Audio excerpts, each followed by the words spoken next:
Okay, I'm finally here. Hi everyone. How's everyone doing? Thank you everyone so far who said happy birthday. To Brain Cells who unfortunately won't be here, and then to As a Joseph, thank you so much guys. Just wanna be sure everything's fine, right? Like audio, everything's showing up fine. I was having tech issues and I was like trying to pull my hair out, figuring out what the problem was to everything. But thank you, happy birthday. Birthday. Welcome to your 30s, Kubo. No. I'm not there yet. But I don't want to be 30 yet. um I also realized, here, let me move my OBS real quick cuz I keep looking at my second monitor. I should probably look at this monitor. Kumo 60. No. Wait, can you guys, oh, you guys can't see yourself. Hold on, let me move the chat where it's visible. Where's chat? Hold on. That's images. Oh, here we go. Okay. You guys will be right here, right on my shoulder. Like, you guys are gonna tell me to do good things, right? Like little angel on my shoulder, right? Let me adjust my OBS real quick.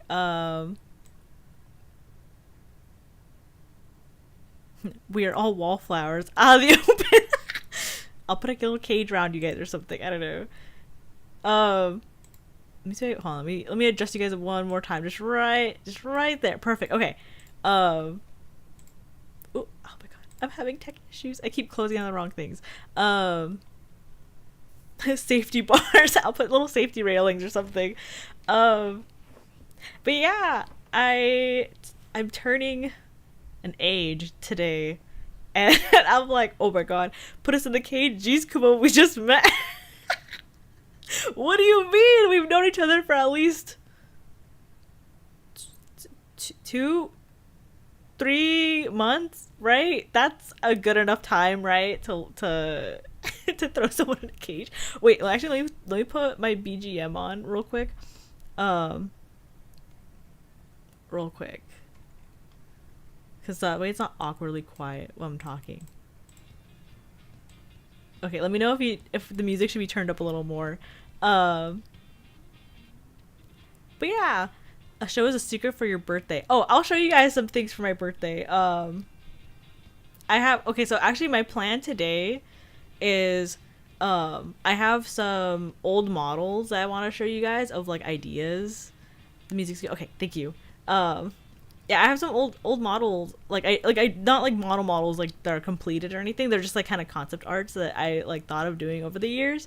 So I could do those. Just because I didn't have that many, but they all are very like different in style. Like, they'll just have different vibes and different things, and I kind of felt like, oh, maybe, I don't know. There was a thing I like about all of them and things I don't like about them too.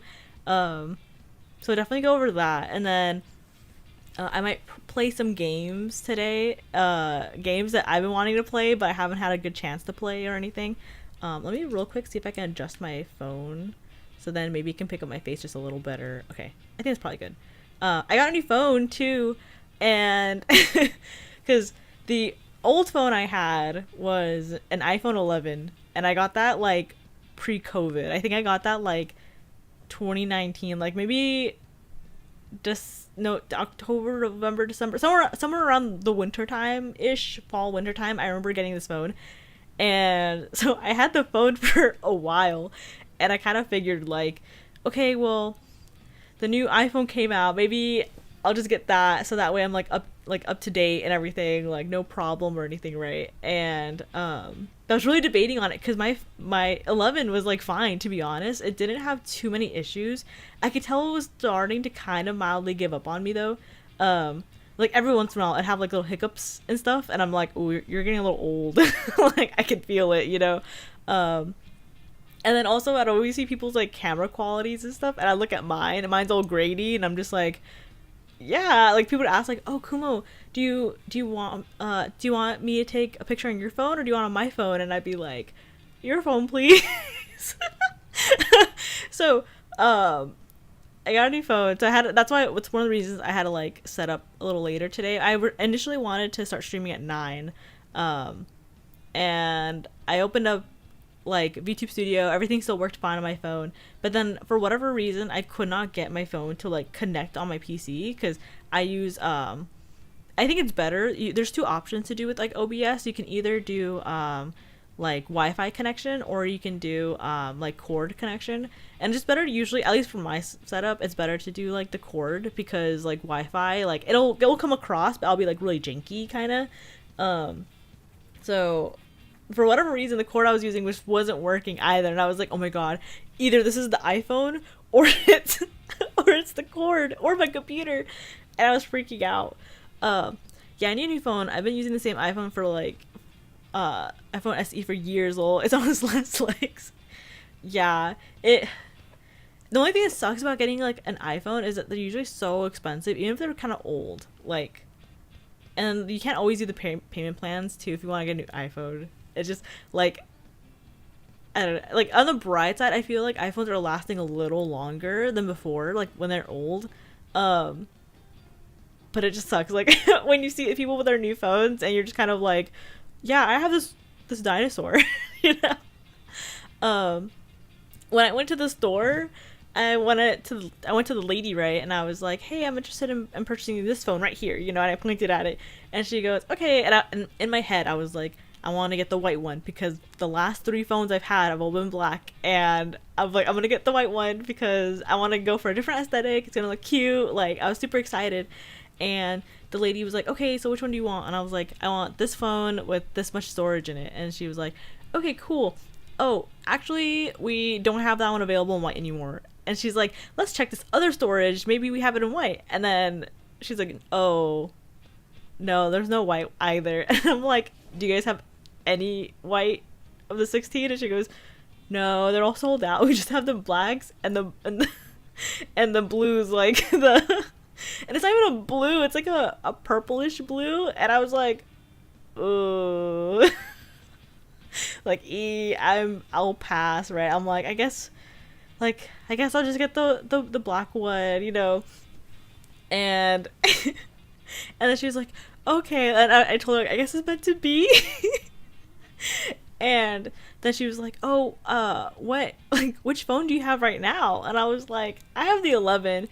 And she goes, kind of imagine the same tone of when you're talking to a child, like they're telling you like, oh, I just got a good grade on my math test, right? Like, and you're like, oh my god, good job, you know, like that same tone. Imagine that tone.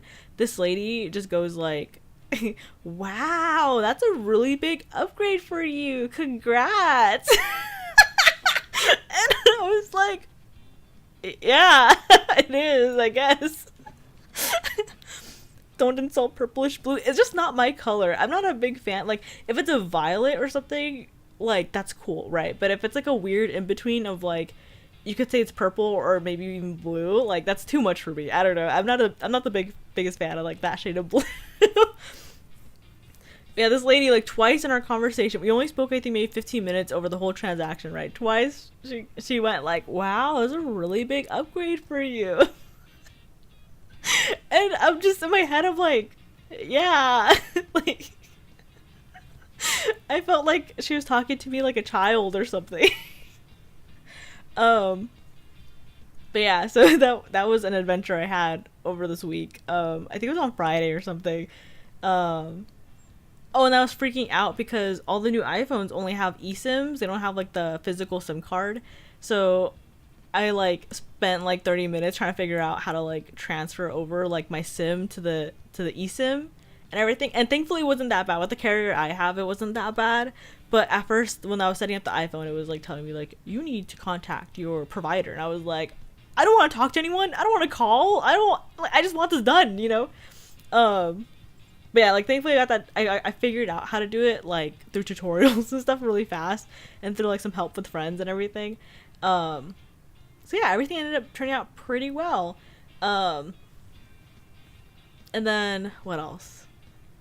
I went on a little trip yesterday too, and that was super fun. Like, I went to a city I don't usually go to, and it's so pretty. Like, okay, it's like an in between where if you go to some parts of it, it's so pretty and it's so nice and it's like something you would see in a movie. But then there, if you go to like the downtown area, it's like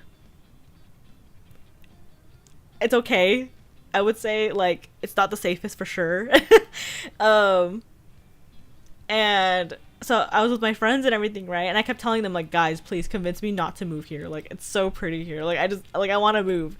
And they were like, don't do it, don't do it. Like it's not worth it because it's super expensive to live there, and it has like kind of a bad reputation, even though it has like really pretty parts. And I was like, oh, like it's so pretty though.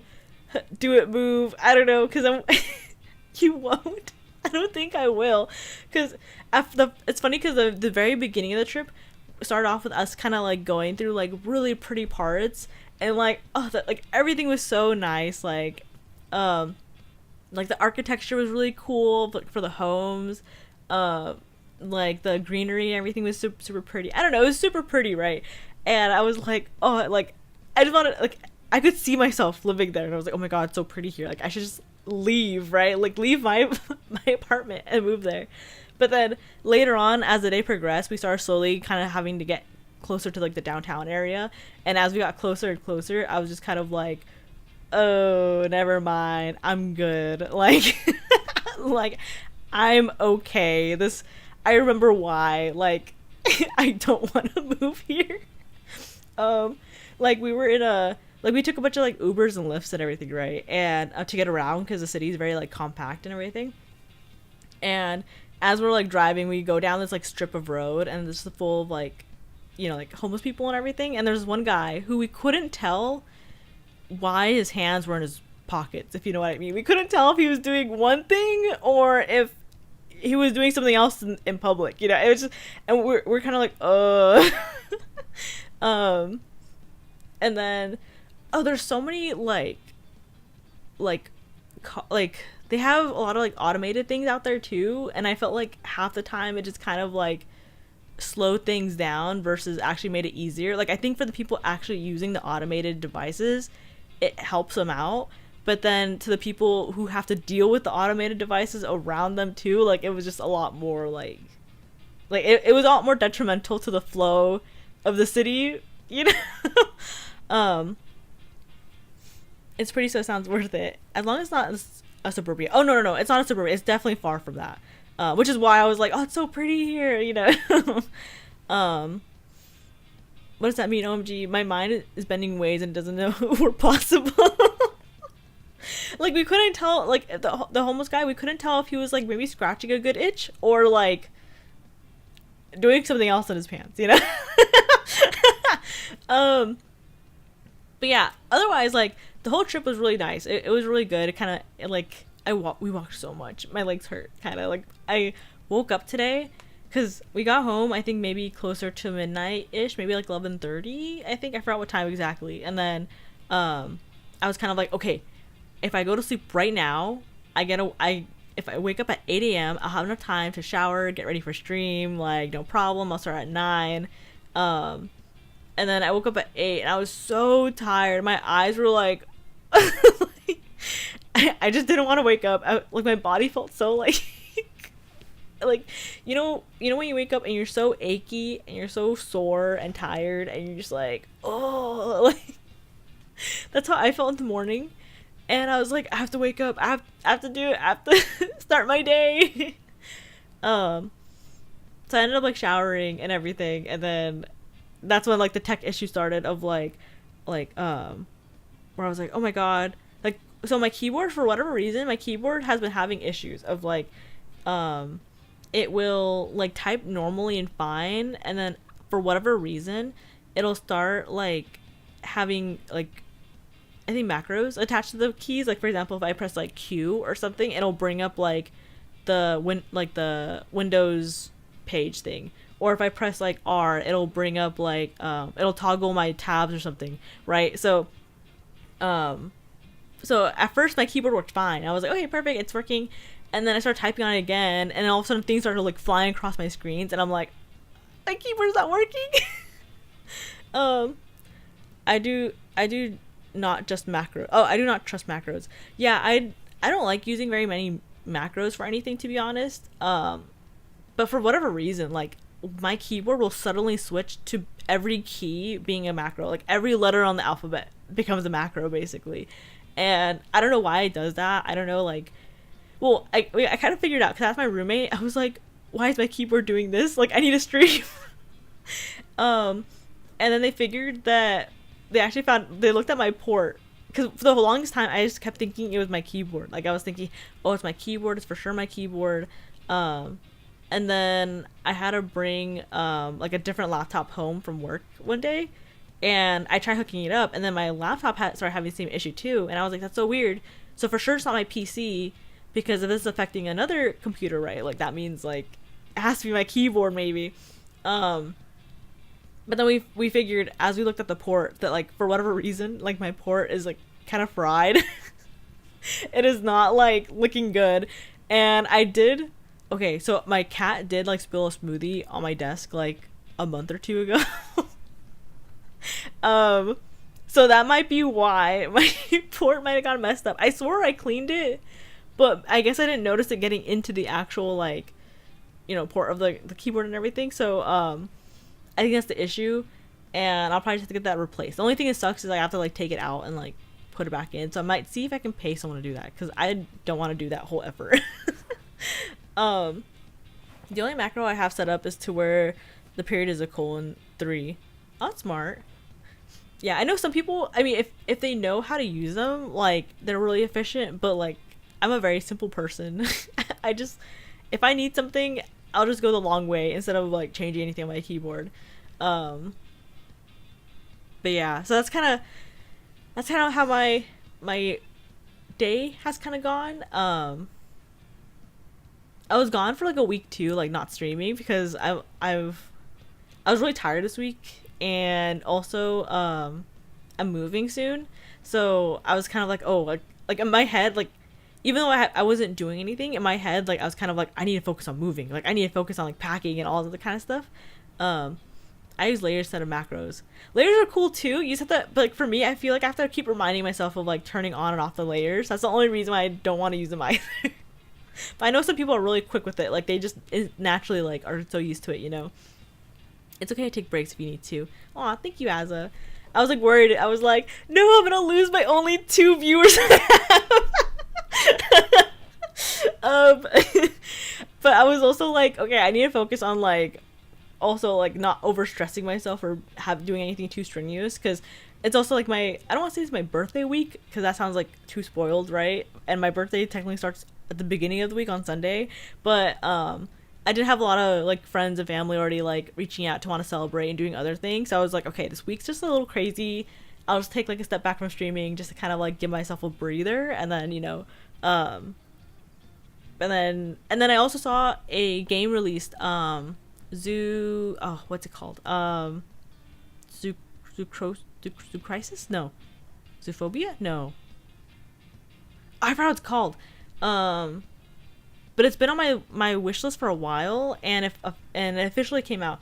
Zoochosis, yes, Zoochosis. I've been wanting to play it so bad. And I'm like, okay, well, I can't just stop playing Vampire and switch over to Zoochosis. I have to finish playing Vampire and then go to Zoochosis. And I saw a video that was like, the video was like, oh, Zoochosis comes out in 7 days. I'm like, cool, I have time. I have, like, a week to play this game. And then 2 days later, I got a notification on Steam being Zoochosis is out. And I was like, what? And then I looked at when the video was posted, and the video was posted a few days ago, and it just got to my feed late, and I was like, oh, that was so bad. I was like, okay, well, that's fine. I'm not going to play it, like, as it's released or anything. So I'll probably end up playing that. Maybe I'll have, like, a long stream for Vampire this week to get through the game, and then I'll play Zoochosis, like, at the end of the week. I'm going to see if I can try to do that. I'm going to aim for that. I hope. If things don't get busy. Because work's also starting to kind of ramp up a little bit. So I'll see how things go. My schedule is always flexible. Maybe a little too flexible, but it's always flexible. Still waiting for the Super Lesbian Animal RPG stream. Maybe I'll do that after Halloween. Like, once I get through, like, spooky games. I know I haven't been playing a lot of spooky games, but October, just barely started. So, just I have time. But yeah, so I'll try to make a list of games I'll be for sure playing and everything too, so that way everyone can kind of keep tabs of like what games I should be playing. Um, but yeah, I'm trying to think what else. I feel like I had a very eventful week and also a very boring week. I don't know, it just felt weird. Like it felt like you know, like when you put water to boil and it hasn't quite like started boiling, but it's kind of right there. That's kind of how this whole week felt. Of like, okay, like I feel like I have so much, but at the same time, not anything to do. Like it was weird. Um, but yeah, let me see if I can get some of the models ready real quick so I could show you guys of how it kind of looked. Let me see if I can just get that like moved over. Hold on. Let me see if I can drop them in.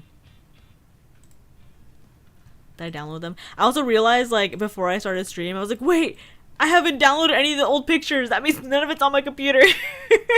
So I was like also spending time like transferring all those pictures on my old device onto my new device so I can show it on stream. I haven't had a lot of work recently. We've mostly been discussing contingency plans revolving around the election. Oh, that's cool. I feel like those are a little stressful to like be in.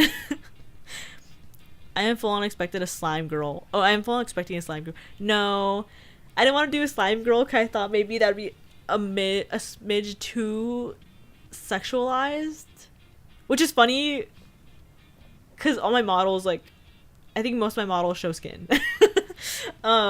Except one. Here, let me see if I can drag one over onto the screen. Did I download them? Where did they go? Oh, here they are. I was like, where's the pictures? I'll just throw them on. I'll just throw them on my OBS. So this is the first idea that I had. She's like a little vampire chick. This is like back in 20, like 20, maybe 27. So no,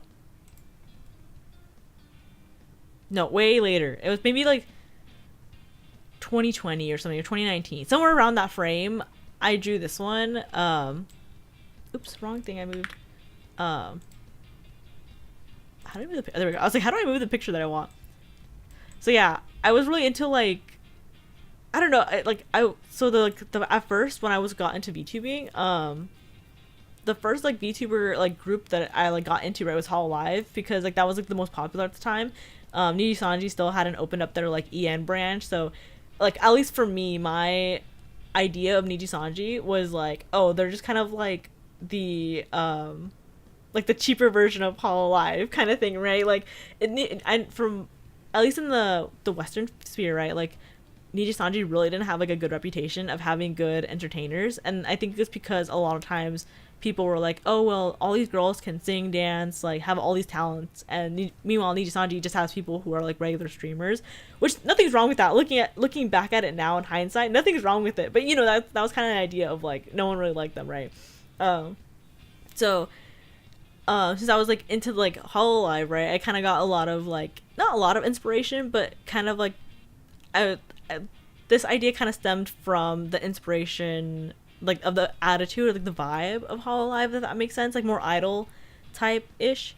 TBH, I don't like it all that much. Yeah, at first I really liked it. I was like, oh, I think she's cute, I really like it. Like I was trying to be quirky, and you know, and after a while, like this kind of became one of those drawings where I kind of like looked at it and I was like, she's okay, I guess now. Like, and I think the more and more I looked at her, I was like, okay, I'm not really feeling this one anymore. Like it just felt very like okay, and like nothing really stood out. She kind of seemed like very basic. But I guess that makes sense, right? If I'm only really basing it off of like one main source of like an idol VTuber, like that's you know, it's not gonna come out good, right? So eventually I trashed it real quick. I was like, I'm not gonna use this at all. So let me see. Remove that one. So yeah, after that one I came up with, let me see if I can, oh actually sorry, I lied, that was the second concept I had created. I forgot about my very, very first one that kind of holds a very special place in my heart. I don't know if you guys like would like the design. I low-key think this kind of VTuber, at least for sure early 2000s, this VTuber not early 2000s, early 2020s, this VTuber would have like for sure like 8. Because there's a lot of like at the time there's a lot of VTubers that had this kind of similar aesthetic and everything. Let me see if I can drop her in. So I'll just put her right in the middle. This is kind of what I had. I don't know. I really like this design. Let me see if I can maybe move it somewhere. Move it like right here. This is like the very first design that I had to create. Like, and I remember because I think I also based this one off of. It was still Hololive I was basing it off of, but I think it got more inspiration out of like I'm trying to remember her name, Toa, I think it's her name, and some other like VTubers. I think Kizuna I didn't inspire me, but I had the same idea of like being energetic and bright as her, kind of. And I don't know, like it's a very basic idea, right? But like it reminds me a lot of some of the clothes in Cyberpunk. Really? I'm kind of glad. Like, not that I'm a fan of like Cyberpunk aesthetic, but like I wanted the outfit to kind of match, and I think this is, to be honest, the simplest but most put together outfit for like a VTuber you can do. I had a whole thing for her. I was like, okay, if I become a VTuber, my name's gonna be Gummy, spelled Gumi or something, or Gumi. Like I don't know, something like that, right? Like something like cute. I'm gonna be like a little gummy cat girl. Like I don't know. I really like the idea. I enjoyed it. But I don't know why. At some point, I was kind of like just put off by like this design. I don't remember what it was, but I thought maybe like, oh, I can do better. And actually, I do remember my friend. Well, I had a friend who had made a couple comments being like, oh, she looks too much like a Hololive girl. Like, and he has shown me like pictures of like their outfits and everything. And he's like, people might say you're copying them. And I was like, oh, I guess you're right. Like, I don't want to like copy anyone or anything, right? So yeah, so eventually I just kind of like put her away. I was kind of sad, but like I don't know, like I really did. Sorry, 1 second. But yeah, I really did enjoy her.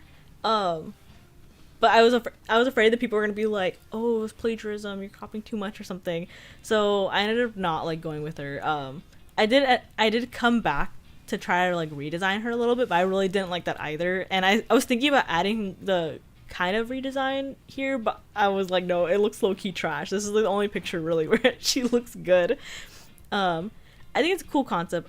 I gummy cat more than the concept. Did someone just drift around your room? No, my roommate was like going to turn on the AC and I had my window open, so they asked if they could just close the window, so they closed it for me. I'm sorry about that. But yeah, so that's kind of what I had for this concept. My favorite, to be honest, out of all the other ones I'm going to show you, well, actually no, it's a lie. This is like maybe my second favorite. But like I said, they all have different vibes, kind of, you know, like it's really hard to tell where I was going with anything. Okay, and the next one kind of has like different, kind of very a different tone, but maybe almost along the same branch Kumo has, kind of. You need to lube up your windows. It's fine. I'm moving out soon anyways. The apartment can do that. I do think someone like fucked up like our windows like before we moved in, because like the screen for it and everything, like the corners popped out and some other stuff. So when we have the window, we can't like leave. If we have the window open, we can't leave like the cats unattended, because I'm so sure one of them is gonna like poke their little head through. Yeah, hopefully the apartment doesn't say like, oh, you guys did this, because we forgot to take pictures when we first moved in and we noticed it. But that should be fine. Yeah, let me find. Okay, so this other concept started okay, and I think I developed her really, like, I personally, for me, I developed her well in the, like, with my aesthetic that I enjoy, you know. So I think when I first drew her, she was okay, nothing too crazy, just kind of basic. And then I started slowly adding more and more, and I think I like stuck with this design for like maybe a year or two. Like I was really like, I was almost so sure like if it wasn't Kumo that like got the design, it would have been this other design. I think the only reason why I didn't go with it was because I felt like maybe it was a little too ambitious, kind of like maybe like not ambitious, but I felt like I was kind of making more of a character versus like something that I could be, you know. Um, it's a yeah, like just kind of like I don't know. It she kind of just turned into a lot for me. Let me see if this is the right picture. Actually, let me open it first before. Okay, yeah. So this is the first design I had gone with, and I was like, okay, this is cool. And I forgot who I had got inspiration of this from, like what, like if I had inspiration from like a VTuber or what it was. I think I might have seen like a picture on Pinterest that had like an interesting like aesthetic to it, and I was kind of like, ooh, I want to do something with that kind of aesthetic too, you know.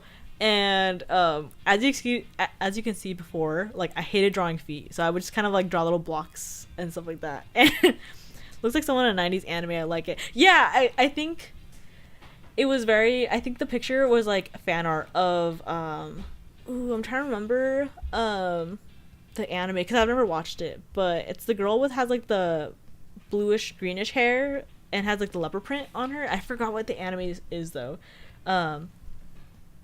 But yeah, oh, and then also the villain from oh my god, I'm blanking on the name.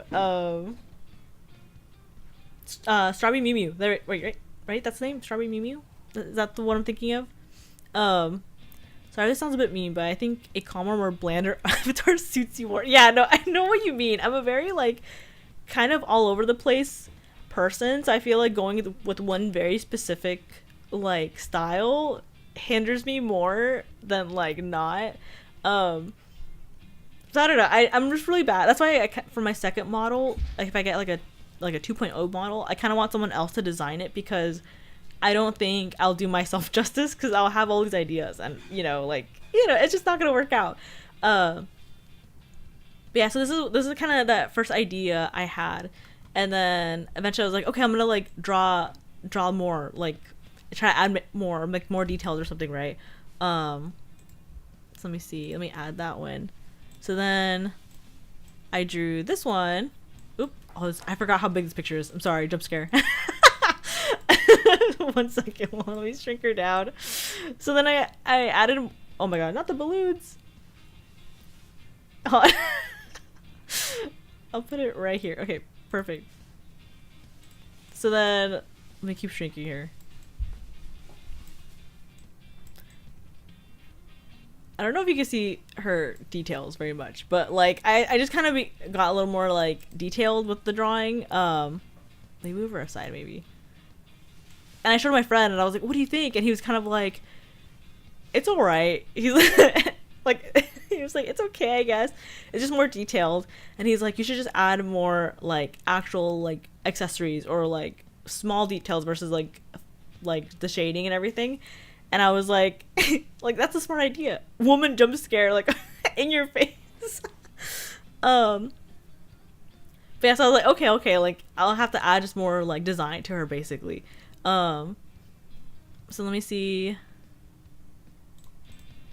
There's nothing too much with that one besides, like, just the shading. So then I got a lot more intricate. Did I not send a picture to myself? Hold on. I might not have sent a specific picture to myself. Hold on, wait, let me figure out if I have it on my computer or not.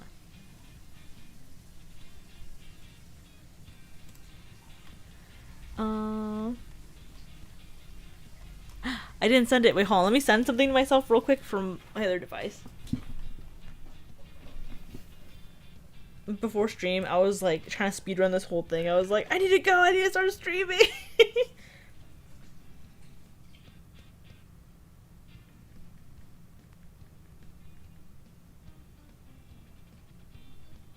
Sorry, one second. Almost there. Yeah, throw that on my bed. Okay, let me see if I got it. I'm always paranoid if I send something to myself, I'm gonna send it to like the wrong email or something, and whoever's email I mistyped, they're gonna be like, what is this? Okay, there we go. So then, like I said, I fleshed this one out a lot. Like, I really was kind of, like, set on using this model, and then eventually I was kind of like, no, I'm getting too ambitious, and I'm losing it, you know? this is eventually what I kind of started working more towards. Because I don't know, I think this is kind of inspired a little bit by like Demon Slayer, right? That's the anime. Kind of more, you know, like more like obviously like Japanese style. And I don't know, I think the design works for what I was trying to go with, but at least for me, it doesn't work. And it's funny because I added all these tattoos and designs and everything, and I'm like, my actual body's clean. Like, I don't got nothing on me. But yeah, like my idea for the model was gonna be like, oh, I'm gonna be this cool, like this cool demon chick, you know, and everyone's gonna like. I don't know, like I had this idea of being maybe not edgy, but like very kind of like, I don't know, definitely not edgy, but kind of like, you know, who someone wants to be cool, but they don't know how to be cool, so they try to be cool, like that kind of vibe, I guess, was what I was kind of going for. Yeah, I think the design looks cool, but definitely it just is not for me. I like the design more than the base model. Yeah, this one, I don't know, I definitely went a lot with like through all the details and everything. Oh my god, I keep moving these fucking balloons.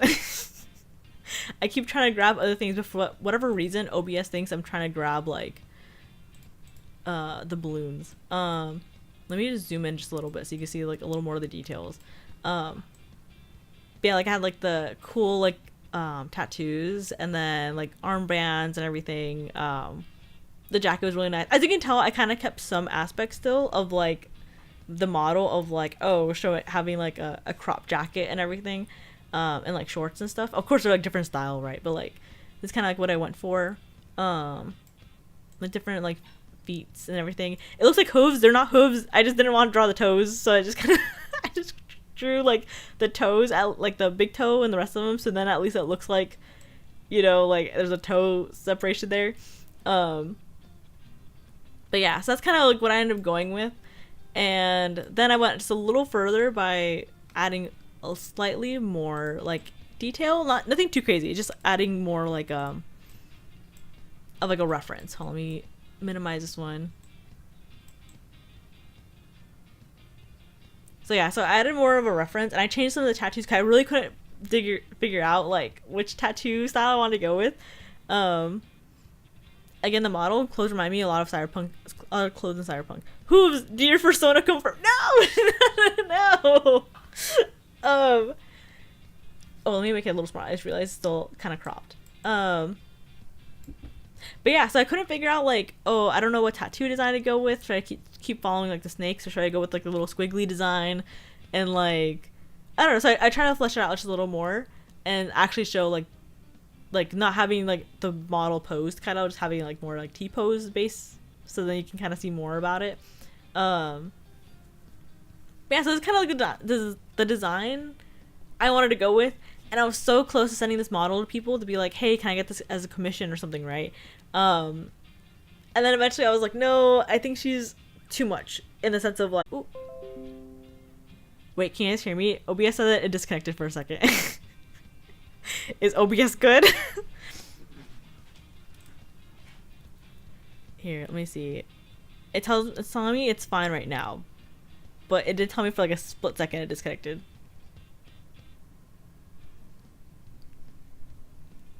Is everything okay? Are you guys still there?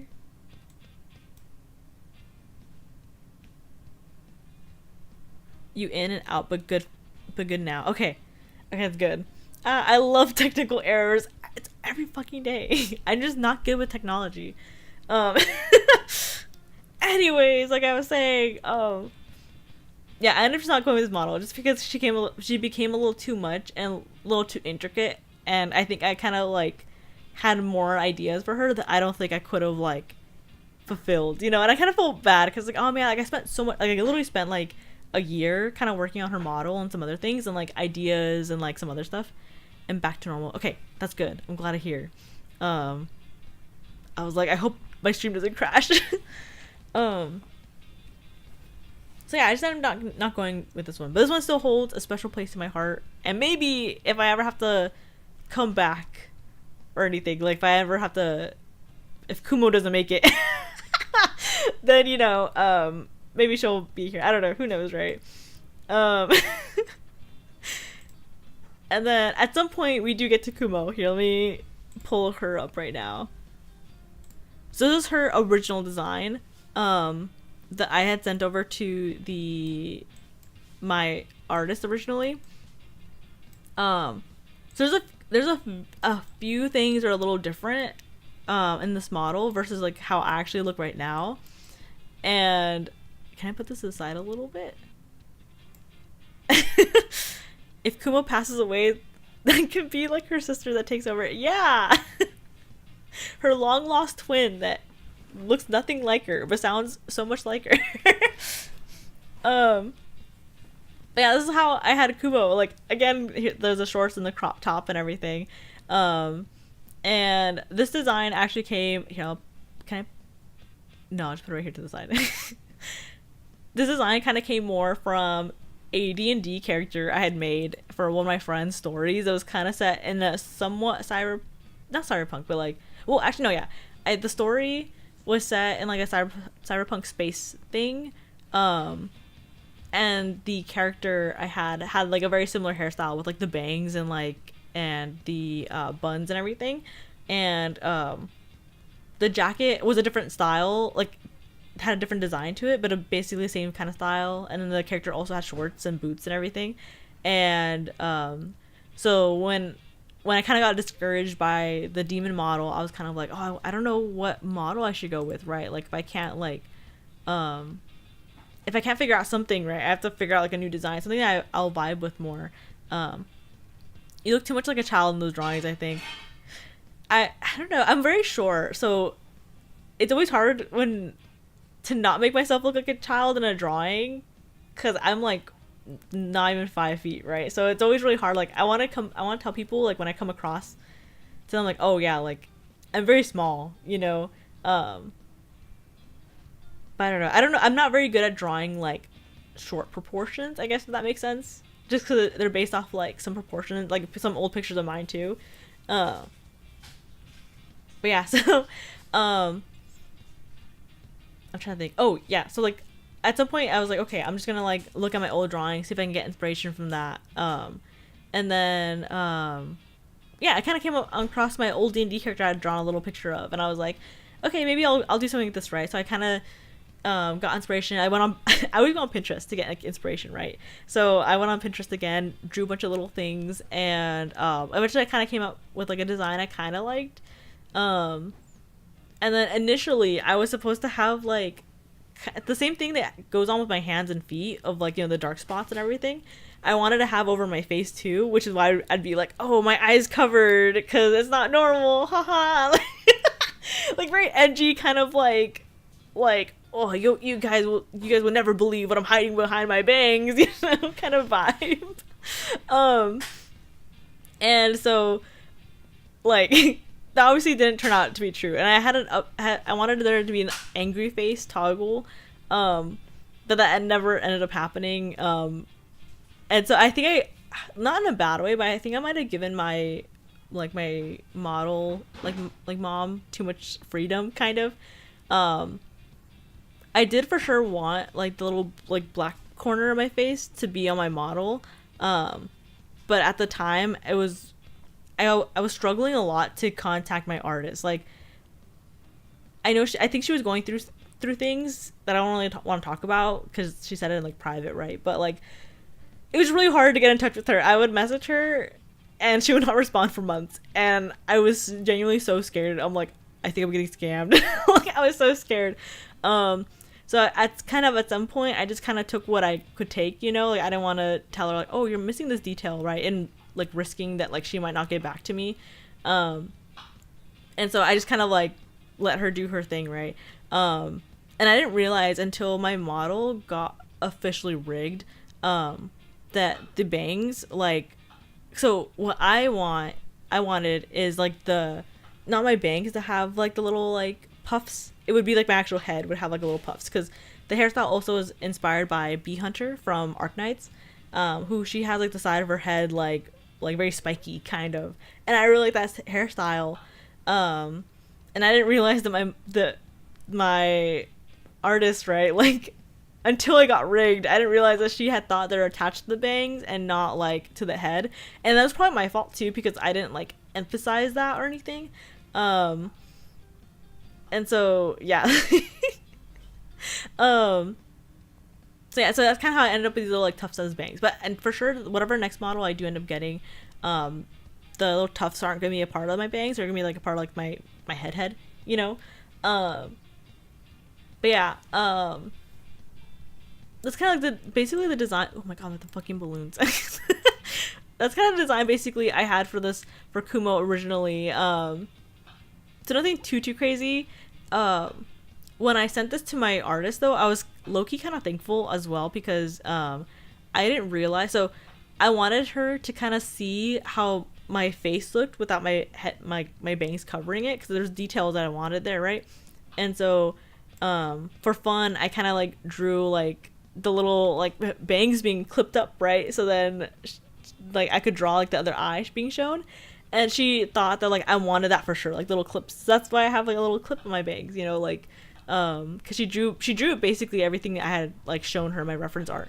And then I wanted just to show her like my body like without the jacket on, so then she would also be able to reference that, because you know when you're drawing for a model, right, you have to draw like layers on layers of things. So I wanted to make sure that she kind of knew how things looked like under all my layers.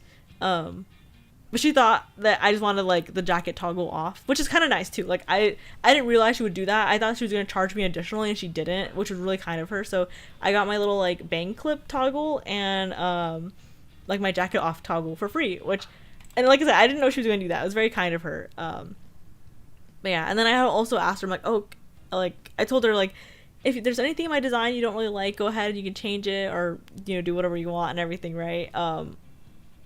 And so I don't know if she intentionally like left out like the black part of my face and also like the black eye, like black scleras out or anything, but I guess it's fine. Either way, everything turned out great. I'm really happy with like the model that I ended up getting and everything. And then I have, I think, one more picture of Kumo, like pre-Kumo. Let me see. I tried before. Oh, the balloons are too much to the side now. So before, I had drawn like, or before I had asked like commissioned someone to draw Kumo as like the model and everything, right? I tried to take a crack at it. I was like, hey, maybe I could do it. It's no problem. I might be able to do it. No, like, you know, do not say pre-Kumo. Wait, before Kumo, what is it? BK, right? Like BC, but like B. Anyways, I did not realize that. So before pre-release Kumo, yeah. Before I got in a commission for the model, I was like, oh, I'm going to try to like make the model, like I can do it, no problem, like easy peasy, kind of. It was not easy peasy. So here's kind of what it looks a little wonky because the layers, I was still working them out. But this is kind of what I was gonna do. Oh my god, I'm sorry, I have to keep adjusting her. So I had a different style of boots I was thinking of going with, you know, but I had like the same thing as like the bangs, the hands, and everything. So yeah, so but like the there's just like a couple things that are different that I was like, I haven't added on to the picture just yet, because at some point I stopped and I was like, okay, this is too much work. This is too difficult. I don't know what and like the rigging person would need, like, and all that kind of stuff. So I haven't added all the details or anything here. But yeah, I tried doing like my own model and it just kind of, it's okay. She looks fine. Definitely she would not look as good as this model. I think that model is probably the best. Is it? I think she's very, here, let me zoom in. I really wanted to kind of have like a specific like texture to the jacket and the shorts and everything. But I felt like that was a little too much because this kind of texture is out of my like drawing style kind of, but I wanted to be like very like not ambitious, but like I kind of wanted to get out of my comfort zone and try to draw something a little like more, because I knew whatever model I ended up with, I wanted it to look good and to be nice, right? Like I'm gonna stream with it. So okay, the texturing I'm not a big fan of. Hi, happy birthday. Thank you. I'm showing like my old models and other things that I was thinking of going with and almost went with and did not happen. These would have been completely different timelines. But yeah, obviously I'm not as great of an artist as like my artists and everything. You know, I have a very like cartoon, maybe not cartoony, but just very basic style, like very simple style. So I'm glad that I ended up getting a commission and not trying to do it myself. Otherwise, I think the model just in general like looked very different and kind of maybe fall flat a little. But yeah, that's kind of all the models I had, I think. Let me see. Let me get her off. But yeah, I drew all those ideas within like maybe like a 5 at most 6 year period of, because at some point I knew I wanted to be a VTuber. I think I've talked about it before too. Like, I watched a lot of like Kizune Ai when she first came out, and everyone kind of considered her as like the like quote unquote first VTuber, right? Or first popular VTuber. Because you know her whole thing was like, oh, I'm an AI, I'm a virtual YouTuber, right? That's how like VTuber came about, virtual YouTuber. And so I remember like watching all of her streams and being like, oh my god, like she's so, first of all, she's really funny and also very energetic, like very like lively and everything. And I know she really imprinted like the idea of like a VTuber in the internet and everything, right? And eventually like Hololive became very popular soon after that. I think also Sora from Hololive got like had just debuted, I think around the same time Kizune Ai came out. She's got a company backing her up though. Yeah, I didn't really know that when I first like got into her. I didn't realize that until I think a year or two later that she had like a company. And I don't know if this is true. Someone told me that there's several people that play Kizune Ai, like different girls who sound the same and who like move the same. And I don't know. I don't know if that's true or not. But very quickly, a few years later, like my idea of everything she was kind of like deflated. That's okay. She still imprinted herself in my mind to be like, you know, like, oh, this is so cool, like a virtual YouTuber. Because I don't know, like I would watch a lot of when I was especially younger. I watched a lot of like PewDiePie, Rooster Teeth, like Cryotic. Trying to think what else. Like Markiplier, like you know, like the game, like people who play games a lot and who were really popular on YouTube at the time. And I'm like, man, I really want to do that. Like that seems super fun and cool. But also, I don't know, like cause when I would watch them, I was kind of like around like middle school time and everything, and maybe like middle school to like early high school, I would say. So between the ages of like 12 to 14, 15-ish, I'd watch these people and I'd be like, oh my god, like they're so cool, like I want to also play games and have like people watch me. I don't know, just to be fun, right? But I also felt very insecure of like my appearance. How every, you know, it's like in the same way every like preteen and like teenage girl would feel, right, about themselves, like just very like kind of insecure of like, oh, like, you know, just have like low self-esteem kind of thing too. And so when I found out about VTubing like a few years later, I was kind of like, wait, I don't have to feel insecure in stream too. I'm very like awkward in real life, kind of like not super awkward. I think I was especially awkward when I was younger, and I'm a lot better at it now. But I think like being perceived on a camera just feels weird, like especially like super awkward. Like I was talking to my sister through a Ring camera yesterday, and it just felt so weird for her to be able to see my facial expressions and I can't see hers. And that kind of instilled the, like, for sure solidified the idea yesterday of like, oh yeah, I don't think I could do like a face cam stream, like that'd be too much maybe. But yeah, so it, like over the years, a lot of little things like piled up to me wanting to be a VTuber, of like, oh, I want to like play games but not have to show my face. I want to like be able to entertain people. I want to have like a fan base. And then eventually I got really into VTubers. I forgot why. I think around the same time like Niji Sanji's fourth wave Luxium came out, I started getting like, actually no, even before that actually. Maybe around like 2021, I think I got super into VTubers, and I can't remember who it was that like maybe it was Hololive. I think it was like Hololive EN got released, and that's when I was kind of like, oh my god, anyone can be a VTuber kind of thing of like, getting their models done and getting oh actually, sorry, I'm starting to remember things more and more as they come. There's her name is Artemis of the Blue.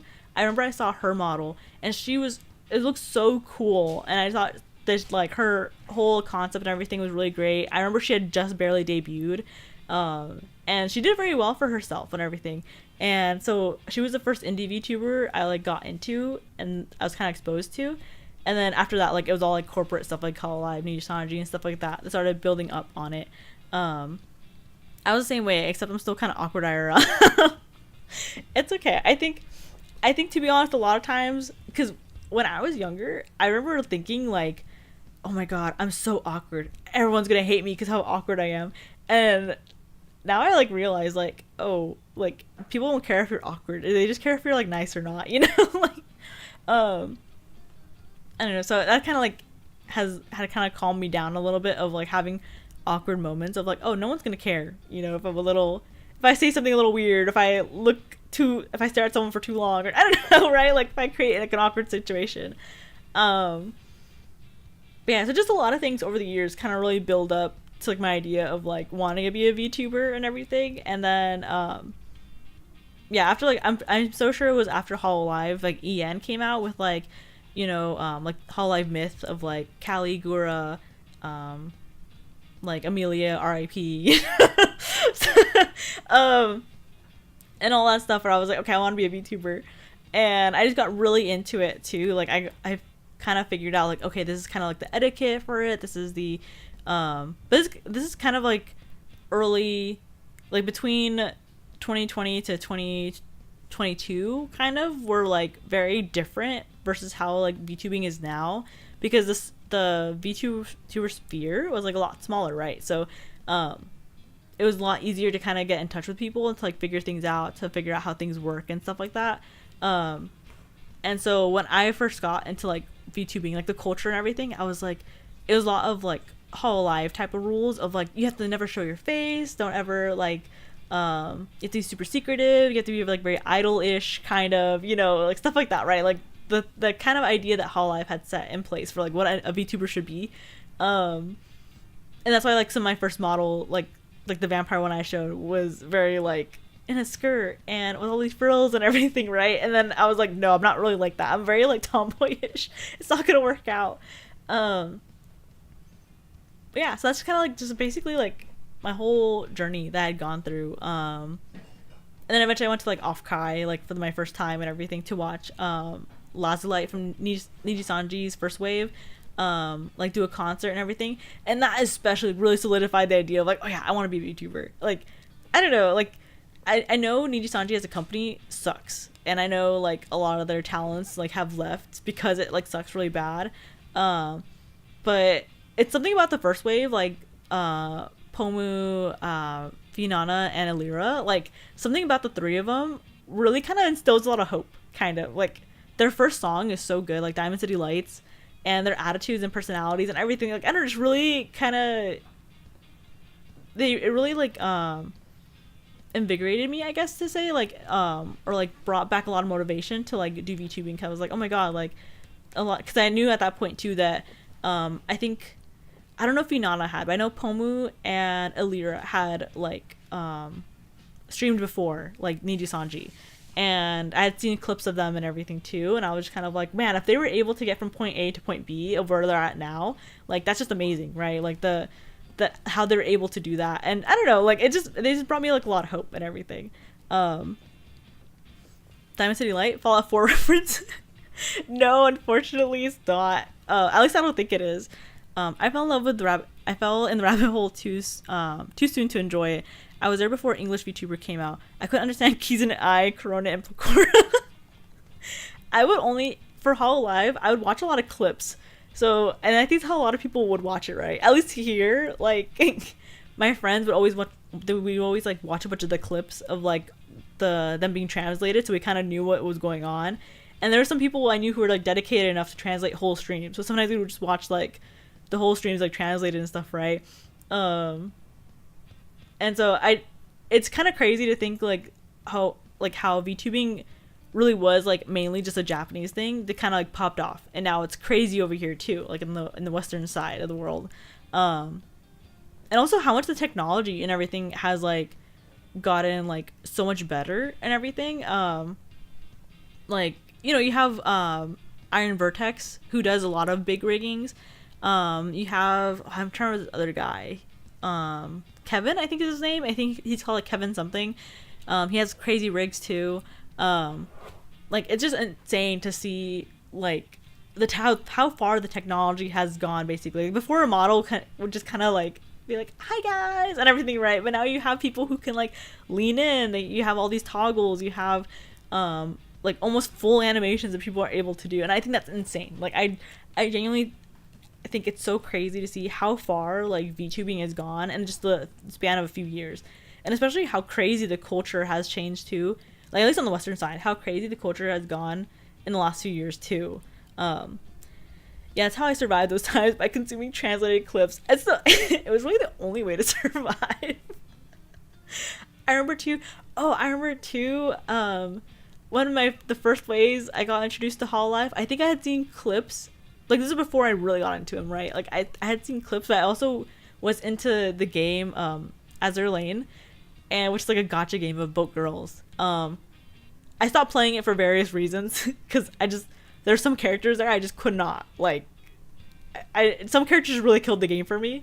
But Azur Lane had a collaboration with Hololive at some point, so they had like a Minecraft map, and like the girls, like I think Korone was one of the ships you can get, and like I'm trying to remember who else. I think maybe Rushia and maybe Picora. I don't remember who else. I know Korone was in it too though. And I just thought that was so weird. I'm like, oh, there's these anime girls that just play like Minecraft, and then I realized, oh, they're VTubers, and it was just funny. It was just to kind of first get introduced to them like that. It was like wild. Yeah, I do appreciate the VTubing boom within the last decade. I wish the creativity from VTuber community would transfer to the rest of the internet. Remember the first VTuber, the annoying orange?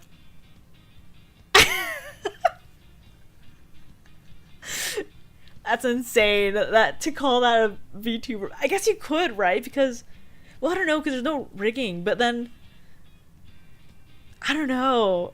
I think it's a hot topic. I think it's like a debatable topic. That would be so funny. But yeah, the VTubing sphere has like so many creative ideas too. Like it's insane too if you think about like every single VTuber, every single model is in some way, shape, or form unique from everyone else. Even if they have the same like ideas of like, oh, a cat girl with big boobs, right? Or like a slime girl, or like, you know, a demon guy. I don't know. Like, even though they might have the same like base ideas, right? Like, it's interesting to see how everyone like does it, you know, like how everyone designs their characters, like the inspirations and all that kind of stuff, you know. If you consider Mr. Orange a VTuber, you have to consider Markiplier a furry VTuber. Wait, why? Is it because that one clip where he like acts like animals, right? He has his face like over the animal pictures, right? Am I thinking of the right video you're talking about? That was fucking crazy. Oh, and then also I just remember too, like Disneyland, and I think World basically have like a VTuber too, right? They have like Crush, the turtle or whatever his name is, like they're like talking to people, and he's just a model that can move around his face and mouth and everything too, right? Like I think that's crazy. And then you have like what's his name, Tony the Tiger. And other companies are starting doing like Opera GX and everything too. Like I think it's crazy if like companies to like do VTubing, you know. Meow, Bark, and Moo is 3 most popular videos. Oh my god, I'm gonna bring that up later. And next time my friends, I'm gonna be like, do you guys consider Annoying Orange and Markiplier to be VTubers? Yeah, it was kind of cool. I don't know. It was just, It's cool kind of getting through like all the VTubing stuff. OMG, yeah, he's there live voice acting and everything. Audio of you saying meow, bark, and moo now exists on the internet. Okay, yeah, but it's not me saying enthusiastically though, right? It's just me saying the words, you know? Right? That counts, right? Right. um I'm trying to think what else. I want to play a game, but I'm low-key nervous to play it only because it's a cringe game. It's really, really well done, but I'm scared I'm gonna get like people are gonna call me cringe. You said it quite enthusiastically the first time around. No. That's not true. That's not true. I would never say it enthusiastically. Maybe a little like oh, bark, moo, you know, but not enthusiastically. Kuma, we literally do not care. Okay, can I show you guys a slideshow then before we start? So then you guys have. Hold on. Let me pull up the slideshow first. Before, because there's information that you guys might not understand otherwise. Here, let me move. Oop, wrong screen. Let me move my OBS to the side real quick. Yas, give us a slideshow. Okay. Sorry, I'm like editing my screens because I moved everything to the side real quick. Okay, that should be good right there. You're kind of game. Let's go. It's kind of a lengthy slide actually. Now that I'm thinking about it, hold on. Or maybe I should just dive in. Okay, I think I'll go over the slides very, very briefly so you guys can have an understanding of the game. Only because this game is High Swap and it's based off of like the webcomic Homestuck. That was really, really popular like during like 2000.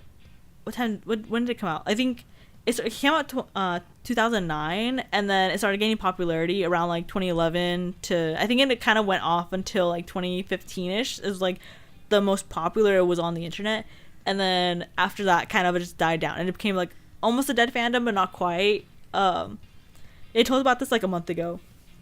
Yeah, I wanna make sure just because I'm like I don't know. I always get like embarrassed getting to like quote unquote cringe things, you know. Sharpies. Oh my god. Okay. Context to that comment. The Sharpies.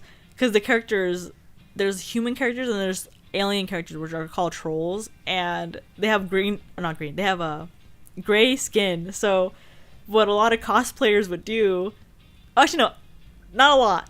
Most of them would just put like body paint on, right? But what some cosplayers would do is they would fill bathtubs with like Sharpie ink and lay in it, so then they would get stained. And I think one girl had to go to the hospital for that. So it's bad. Is the one where you need to speak in order to move jump? No, it's not that one. Though maybe I'll play that one at some point. I'm just nervous because if I'm in an apartment, I don't want my neighbors to be like, who's screaming, you know? We got scammed. You promised to give us the slideshow back then but never delivered. Okay, I'll give you the slideshow now, and I might only do like I might just go through it very quickly so that way it's not like I don't take up too much, because let me see how many slides I have here. I have 40 slides in this, so I'm not gonna go through all 40 slides. I'm gonna be here forever. But for context, I made this for a friend who. Am I connected? OBS told me I'm not connected anymore. Can you guys hear me? Welcome back. My OBS keeps disconnecting, which is weird because it literally is fine until like bam, it'll hit me with like disconnected. So I have no idea why it's doing that this time. OBS is like, oh, it's your birthday? Well, fuck you. But yeah, let me share my screen real quick. Maybe the OBS just hates cringe. I think so, to be honest. I think it's very cringe phobic, which is like, how could it, you know? Let me see if I can get this to work. I'm gonna go to gaming. Okay, I was almost scared. I was gonna have something on the gaming screen that like I shouldn't have. Um, like something I had like a game was open or something. Um, Not browser. Let me see if I can.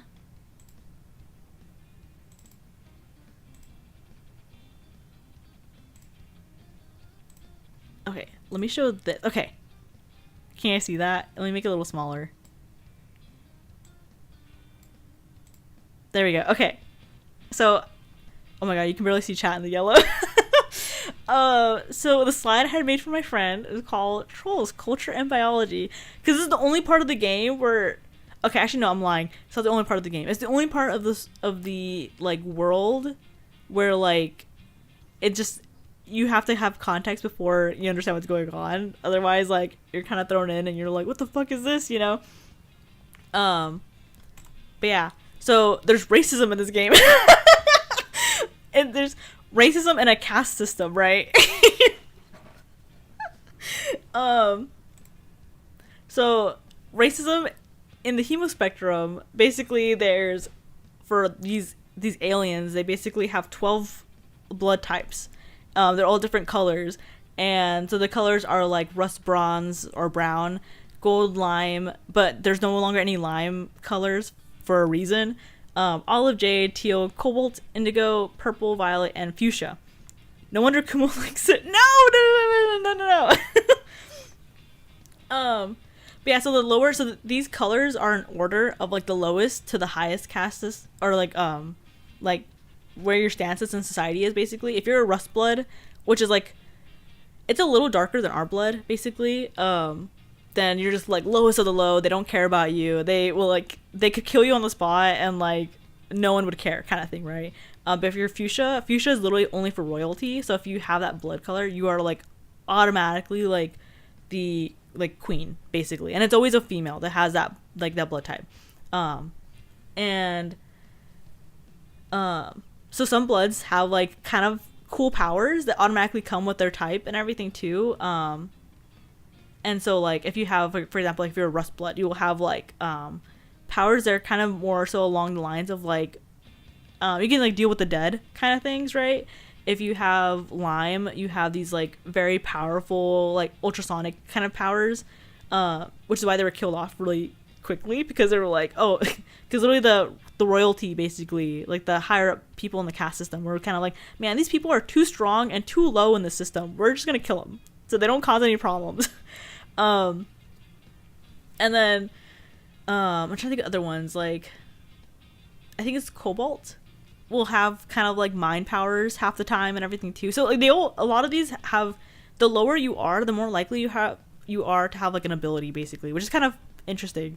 But yeah, and then wait, actually let me go back real quick. I forgot to mention too, the hemospectrum is what the blood system is called, right? Like the lowest blood to the highest blood. Like if you have any of these bloods, you're part of the caste system, or the homospectrum. The hemo spectrum. The hemo spectrum. Anyways, yeah. So how trolls actually? I'll go over this part really quick too. Trolls are basically made because they're like a bug type of like of alien. That's crazy. That's messed up. Anyways, yeah, so they're born as little like grubs, like little bugs basically, like larvae, and you can tell what they are, like what blood the larva is gonna be, because they're that color, like their skin is that color basically when they're born. And so if it's so awkward to explain. When a mom and a dad really like each other, they just do it in a bucket, and then they send that genetic stuff over to somewhere where it will be like used when it's needed to make a baby. And then that's when it's kind of like, okay, they have like people who will take care of the babies when they're born, and if they don't like the blood color that it's born, then they'll just like kill it and everything basically. But yeah, it's I don't want to read much of this. Wrigglers. That's literally what they're called. In the comic, they call them wrigglers. That's like, instead of calling them kids or kiddos or like children, you just call them like wrigglers. Just like 40k orcs, they're actually mushroom. Really?